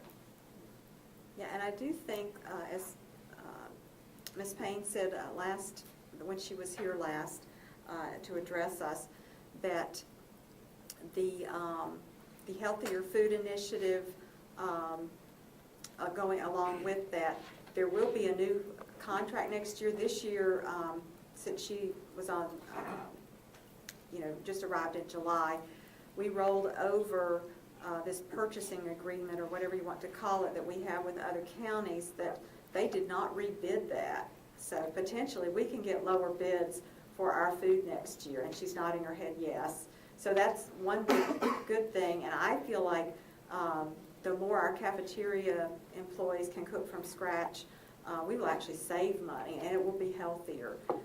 So I'm looking forward to some more healthier standards, and more home-cooked food, so to speak. I think we shouldn't fear the future. I believe any parent would be thrilled if, they heard the Board of Education reduce the lunch prices, and maybe more people would start paying for their children's school lunches. We might have a greater participation rate if the price were lower. Board members, any other questions? Ms. Payne, could you come back up? I'm sorry. I guess I could have asked you there. I don't know why. That's okay. Come back up. Do I need my notes? No, as the expert in this is your program. None of us have a crystal ball. To say that next year we might get food cheaper, we also might get it in some areas more expensive. Who knows what can happen with milk prices? So I don't think we can. I think it's tough to do that. What is your recommendation as the person who manages this program for the rest of this fiscal school year? Is it to maintain what we did and passed as we passed the budget, or would it be based on what you've seen, what you've dealt with in the short time, the projections you've given us, to stay where we are and maintain this, in relative terms, smaller incremental increase, as opposed to the refund and maybe having to do a larger increase? Does my question make any sense at all? Because I don't sound like I'm making any sense to me. Sounds just like my program. Sounds just like my program. Based on what I've seen, I do have concerns. Supplemental sales are down $200,000, which that's when we look at a spend down plan and we look at money that I hope to have to spend on equipment, et cetera, I may not. I may watch that money get chiseled away just in lost sales and lost participation. And then when I looked at a potential for revenue of $33,000, which is what we would pass back to the community if we reduce the meal prices now. On top of the supplement. Yes. I don't think that's going to benefit the parent as nearly as much as me managing, being a good steward of public funds, building partnerships with farm to school, learning speed scratch. I was at a food show yesterday. As far as the potential for food decreases based on the market, it's based on the consumer price index, obviously. But I do think that by not rolling over, I have learned that we're paying anywhere from 5 to 9% margin for our food. And I think that when we go out for a competitive bid with the Western North Carolina Co-op, based on my prior work experience and my relationships and other people's relationships, I'm certainly not people are looking at us differently and more seriously, and I do expect, as long as the market holds true, more competitive prices. So that's good news. So I would rather hold tight where we are. Let us get through these rocky times as the new wellness policies and the new stricter guidelines for food in schools are finalized, if you will, adopted this year. And then look at, I would rather hold next year and manage what we have very well than to go backwards and then have to jump farther forward.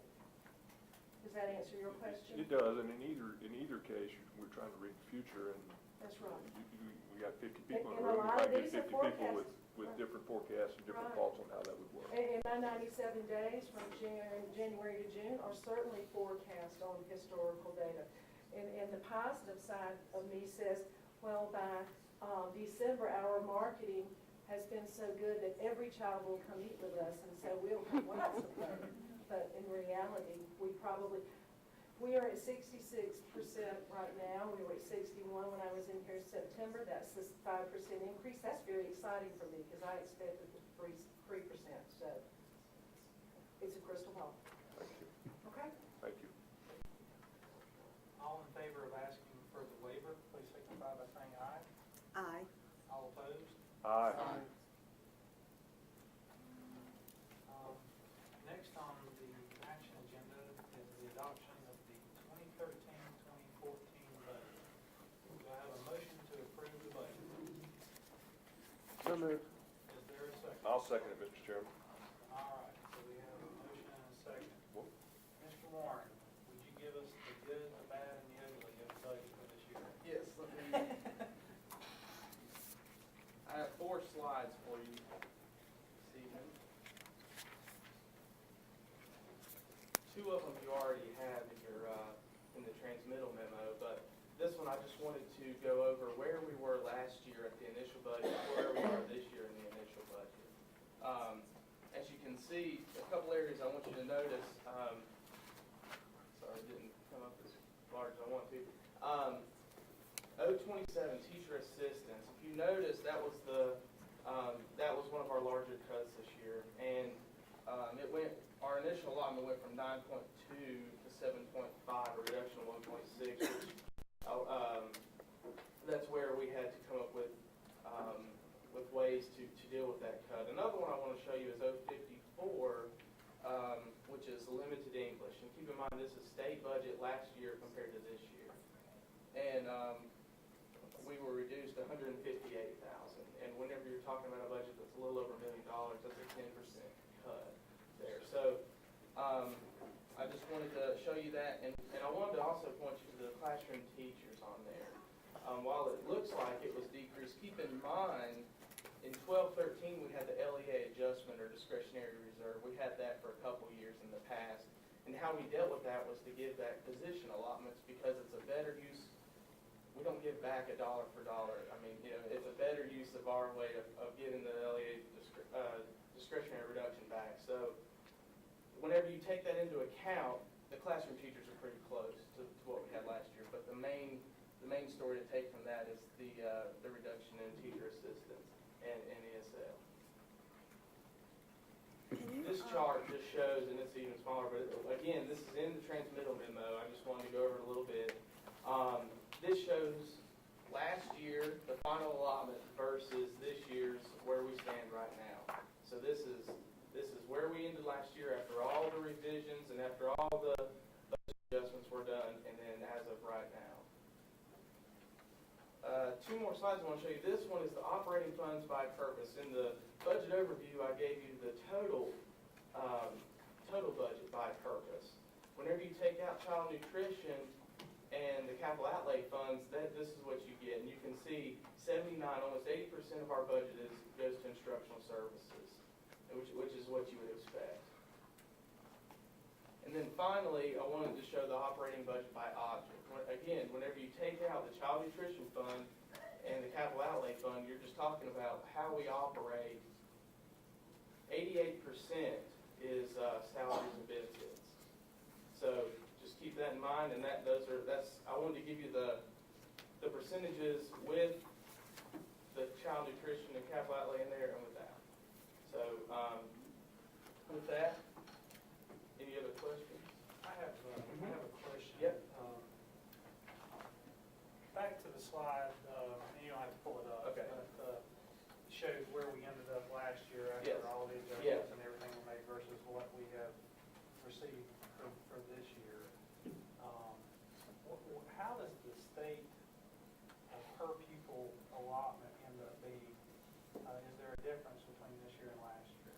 haven't been able to receive exactly what we have this year. It hasn't been, but the latest numbers that I have are from 2012. And for state, we were 100th overall in state per pupil at Best.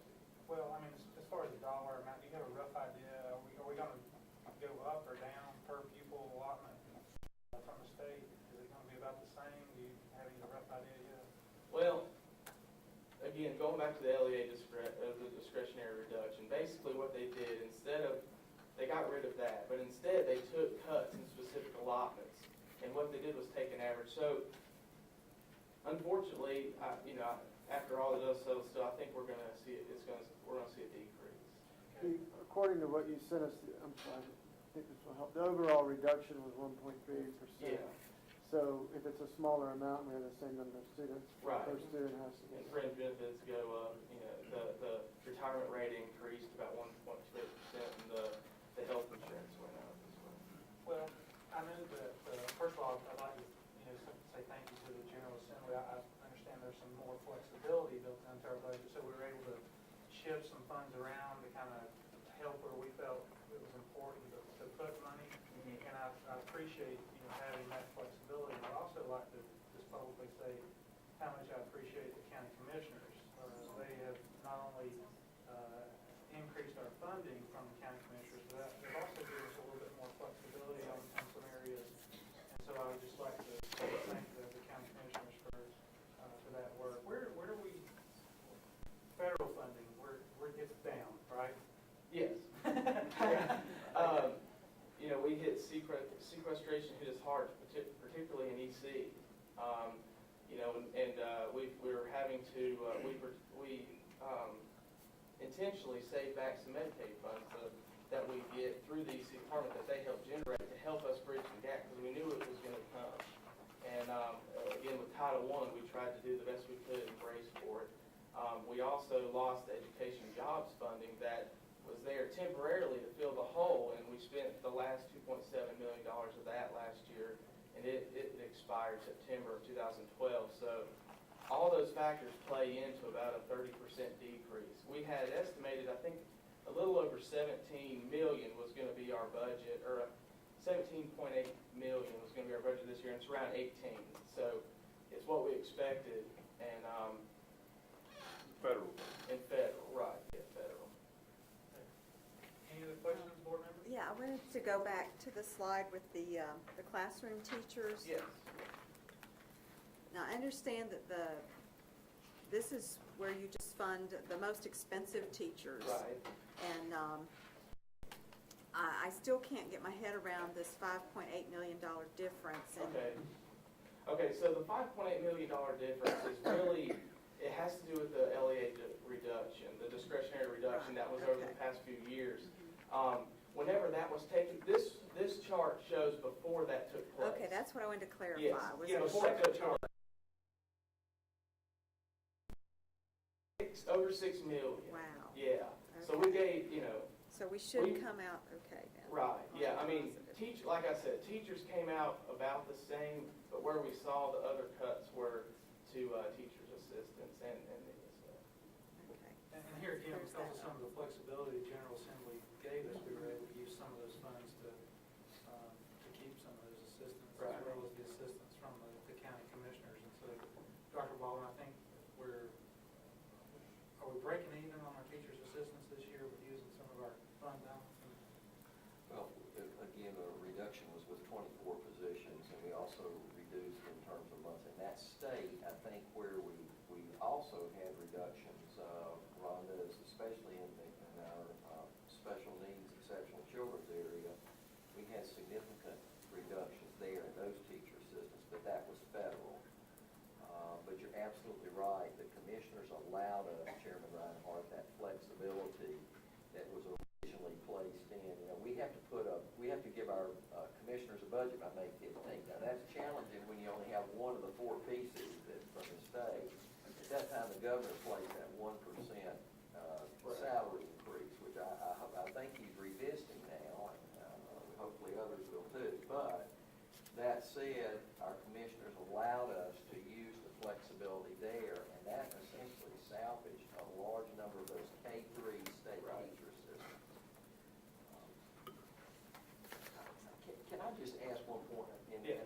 Reinhardt asked you about per pupil expenditure. Right. We talk a lot about the quality of the system in terms of just the efficiency with the funding.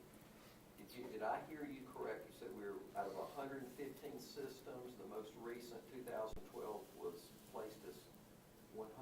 Did I hear that right? The 100 was state rank. Overall, we're 85th. Okay. Okay. I think that's, again, that's important for the public to hear, especially after you heard the performance from regarding our state, compared to our state averages, the performance that you just heard about from the previous year with test performance. 85th out of 115 school systems in terms of per pupil expenditure funding that's available for us. I think that's a very important thing. And I think you're right about that, and I'm very concerned if we're ranked 100th as far as state funds go. What can we do? How can we get that change? I know there's a lot of the low wealth money goes to those counties that don't have the tax base that we have. So in essence, our county commissioners are supposed to be making up the difference. That's my understanding of how this works, because we do have the tax base, and I did a little research on our property taxes, which is where we receive most of our funding, and I found something disturbing, that only 43.5% of the education budget in Buncombe, which includes AB Tech and Asheville City Schools, is from the property tax. And I could not get the county manager to tell me where the rest of that money was going, the 56.5% of the property tax. And when I compared us to Guilford County, for example, they are spending 57% of their property tax. That's over 13% more on education. It seems to me our priorities are not necessarily, where they should be with the property tax. And now our property tax is going up. It's been increased. And I think as a board, we need to find out, exactly where this property tax is going and how more of it can come to our school system. I don't know if it's appropriate to ask your department to do some research and find out what other school districts are getting in property tax, but for us to be ranked 85th overall, it says that our county commissioners are not giving us enough money. Well, I think if you go on there's a website, NorthCarolinaTreasurer.com.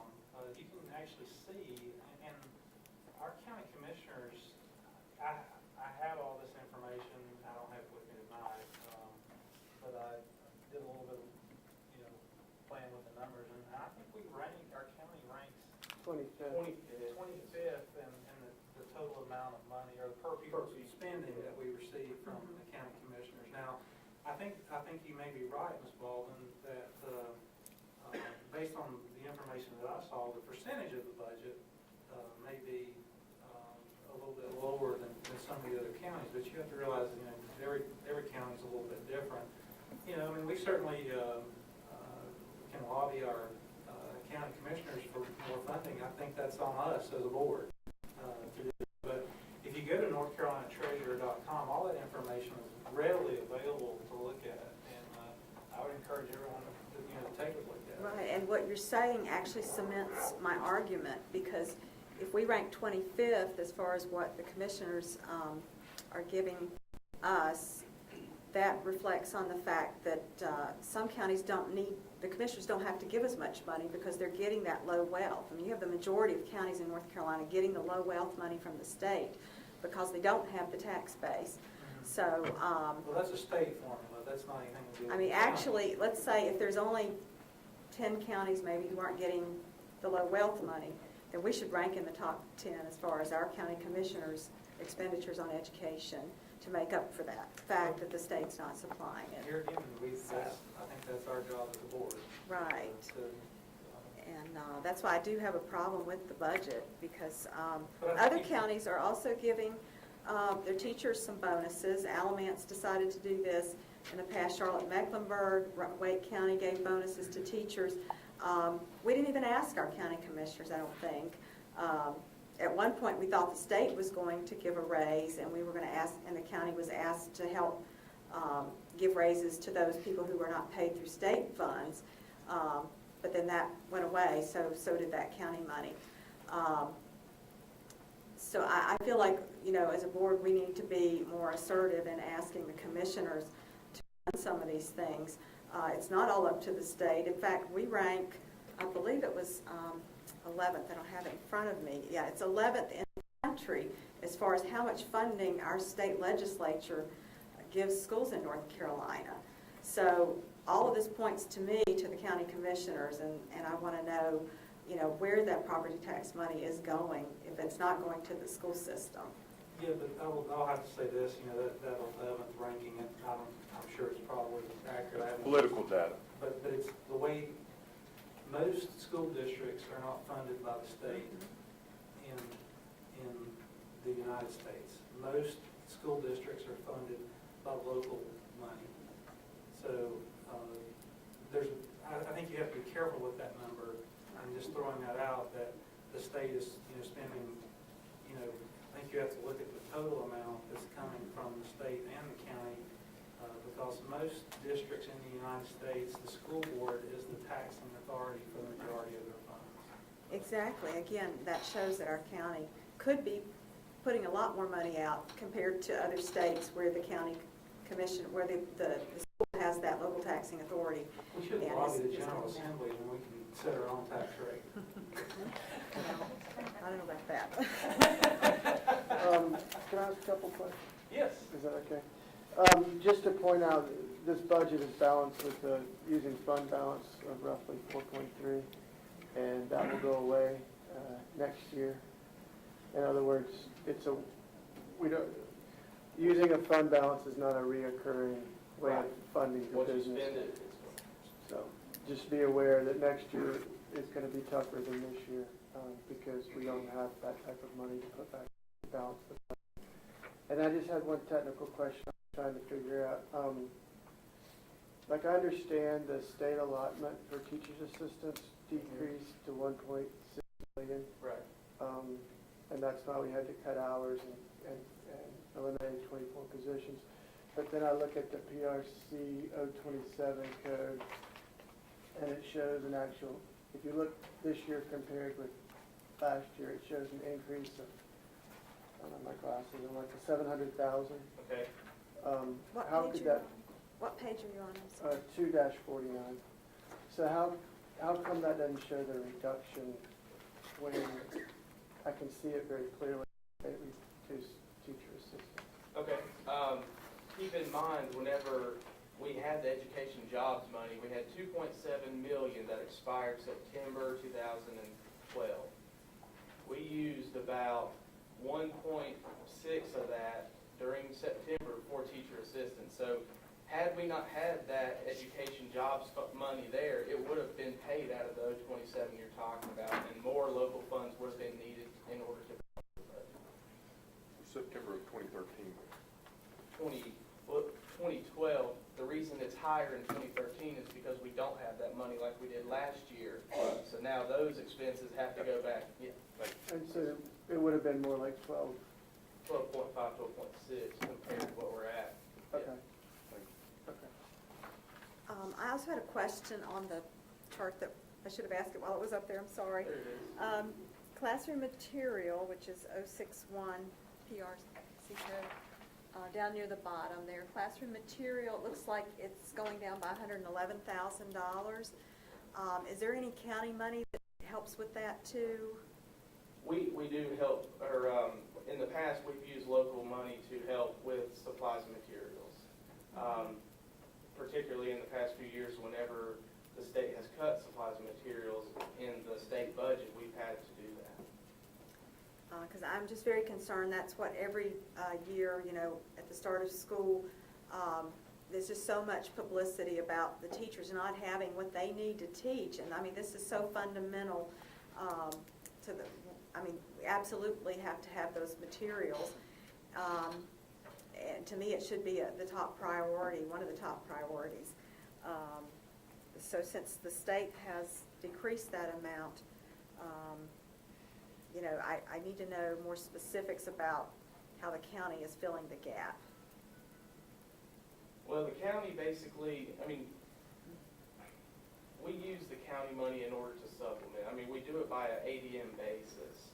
And typically, the ADM basis that we use, you know, the state doesn't cover it all, so we have to use, you know, we supplement it with the local funding. Right, do you have the exact number, or do you know where to find it in?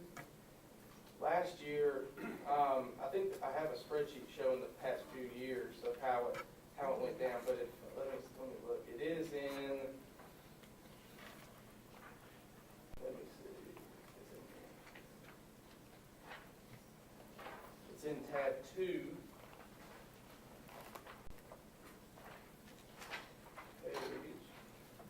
While you're looking, 66 and 67. I'm Say, sorry. say that again? Tab 2, page 66 and 67 shows instructional supply last year compared to this year, the funding. The overall funding.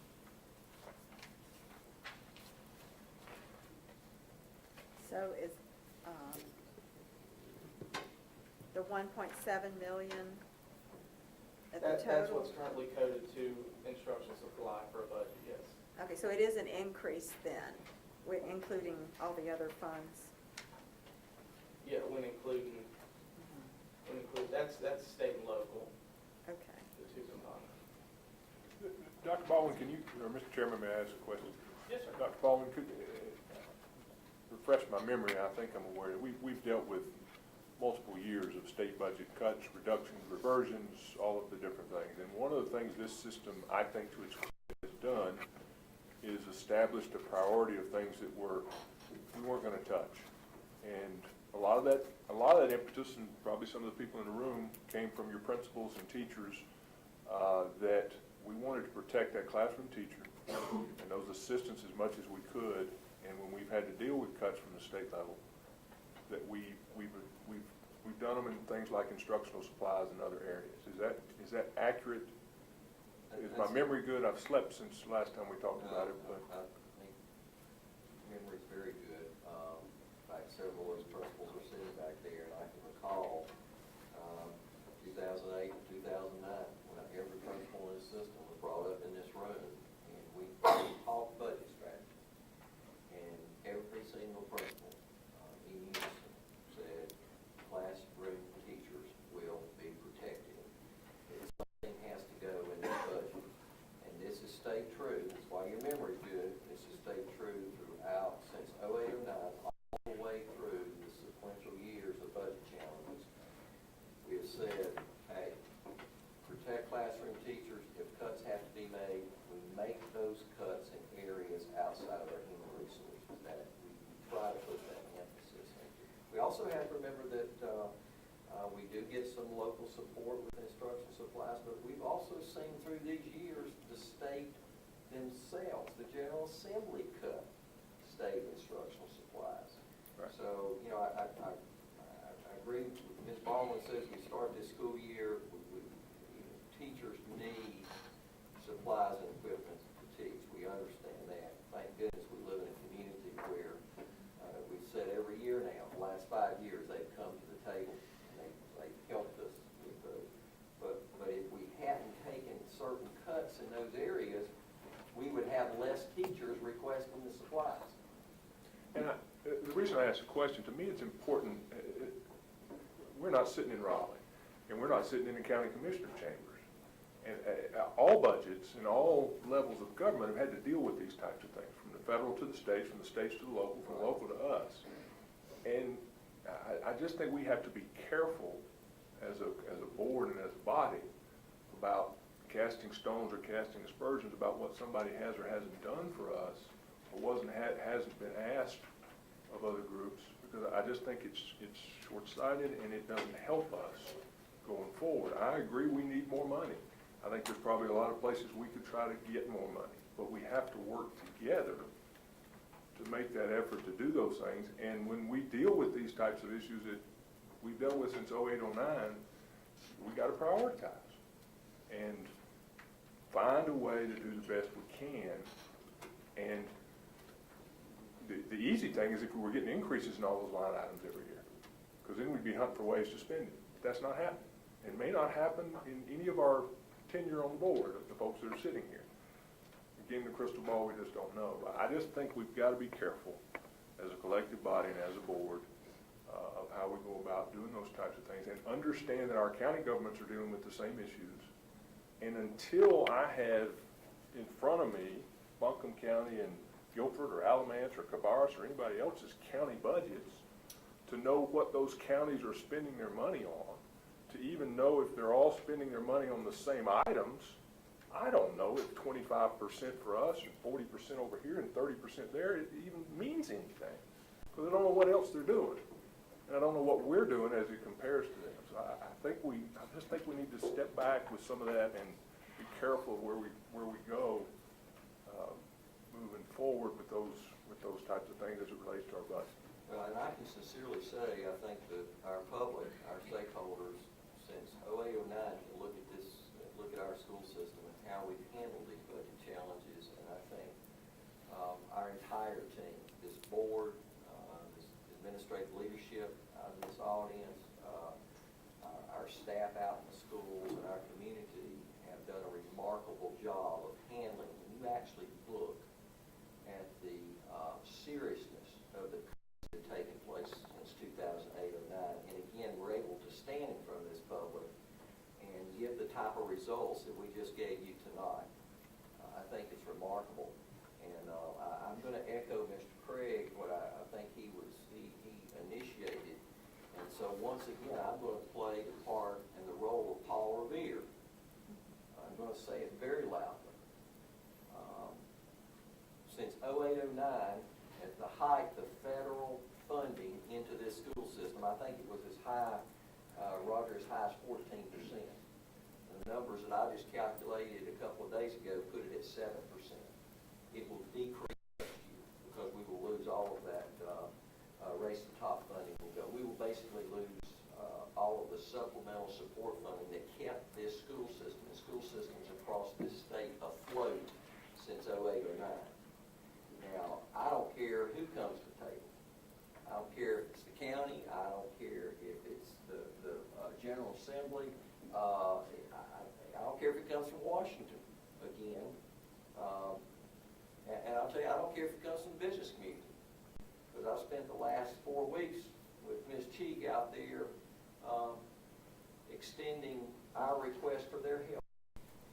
It doesn't make any difference where it comes from, but I'm going to tell everyone this loud and clear that, again, we are facing a tremendous challenge when those federal funds come to an end next year. So we all have to continue to work together and look at every source out there in this community to maintain the level of financial resources that we're currently working under as, once again, the 85th out of 115 school systems in terms of federal, local, and state funding per pupil. Off my soapbox. I'm sorry. All right. I have a question about the cost-saving measures that were taken.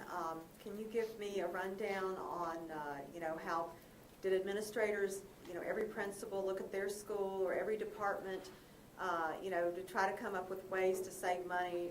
Were they asked to look for maybe a 5 or 10%, cut? Is this a process that we went through? Well, each year the departments always look and go line by line in their budgets, and some things we were able to decrease. We were able to negotiate some contracts lower, and there are several things we were able to do. It's just we get the pieces real late, but we try to do what we can within our means and within the budget that we are allowed to. Not discretion, but what the money that we're allowed to have a little bit of use on. The state pretty much tells us where we need to spend this, these type of things. So, of course, yeah, we definitely go line by line and try to see areas of improvement and efficiency. The other thing that's challenging to do that is the slide that showed that 87% of our dollars are on people. So it's hard when you look around and to reduce your costs when 87% is people. When insurance is going up, health insurance is going up, workers' compensation is going up. Well, No additional funding to cover those things, and we still have to pay it. So, yeah, I'm seeing other districts do things like merging their maintenance and facilities departments together. Cabarrus did this a few years ago. I'm seeing us adding some positions in the central office instead of looking for ways to do that, you know, such as merging those departments. And you may only, you're only duplicating maybe the director or assistant and an assistant director. I just see a real aversion here to, you know, look at those serious types of, you know, cost-saving measures. For example, what if Asheville City Schools and Buncombe County Schools shared the same technology department, for example? We already share the same transportation department, which is, I think, a very effective way, and you saw our efficiency rating for that.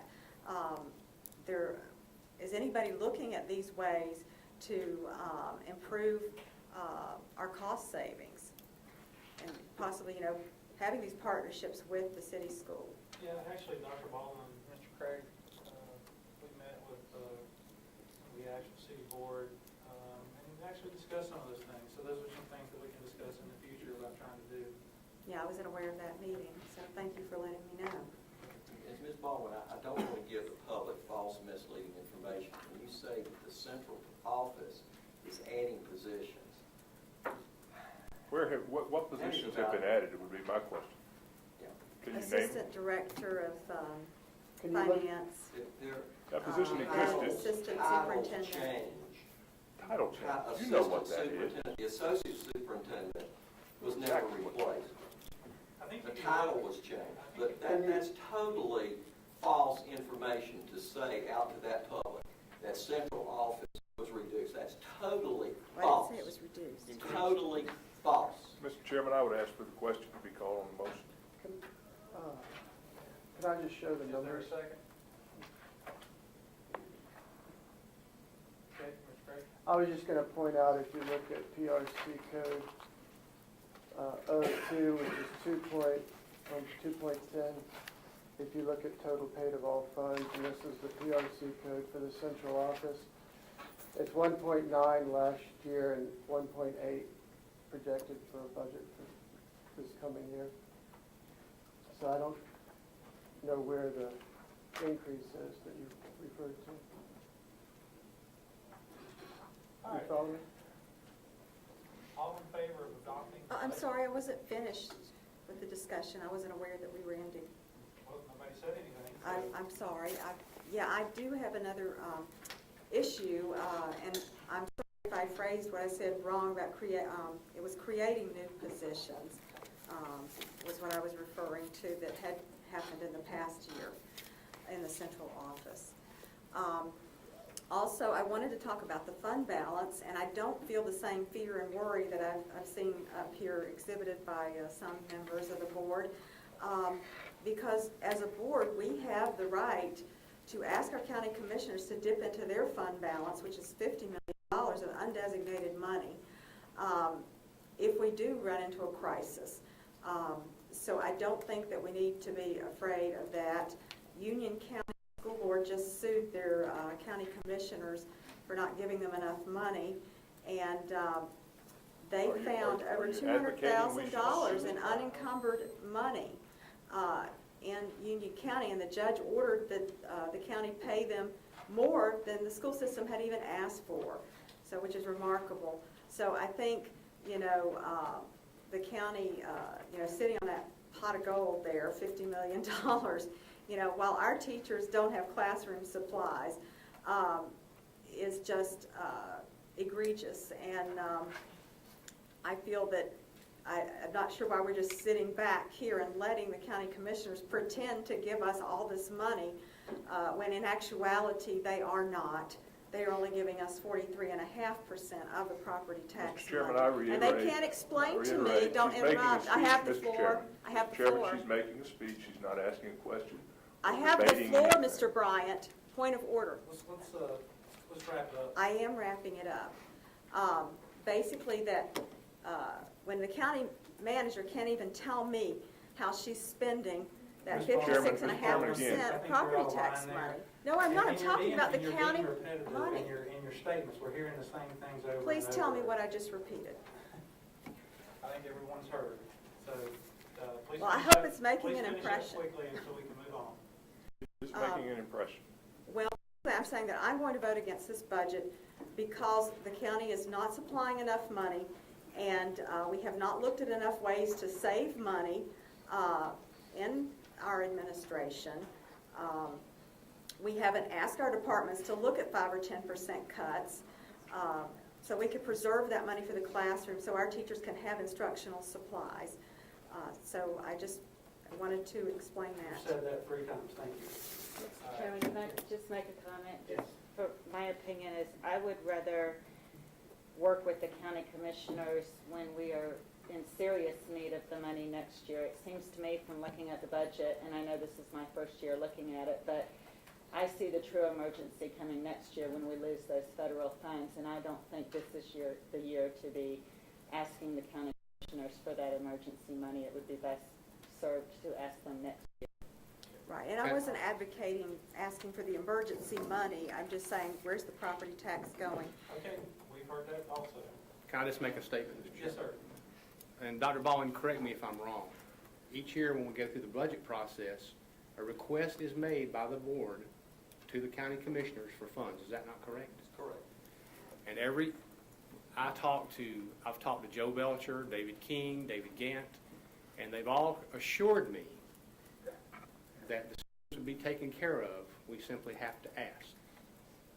And you know, every year the request we've made of county commissioners, they've granted. So I just hate to see someone trying to throw the county commissioners under the bus when it is not necessary. So that's the only comment I have. Well, I also wanted to mention the board does not make that request to the county commissioners. In this letter from Dr. Baldwin, basically the administration makes a decision and asks the board, they give us a little presentation. You know, I did not support asking for more social workers. Now we have 27 social workers. We just got money to pay for 6 more, not teachers, I'm talking social workers. We have a Department of Human Services that's getting the biggest portion of the county budget right now, and it seems to me there's an awful lot of overlap.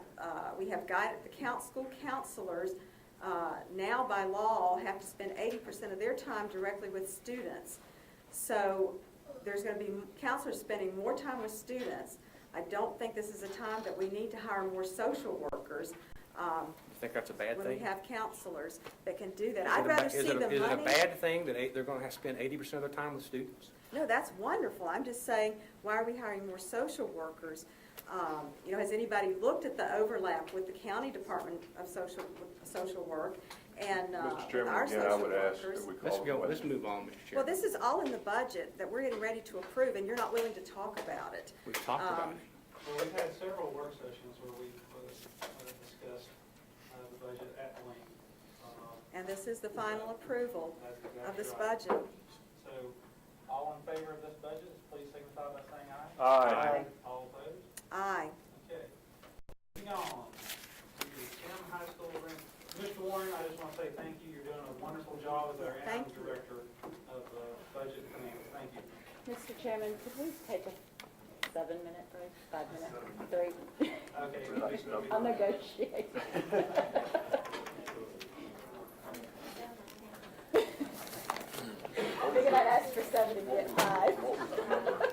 What number did he give? I don't know. What number did you give us? Are you going with 7? 5. I'm taking 7.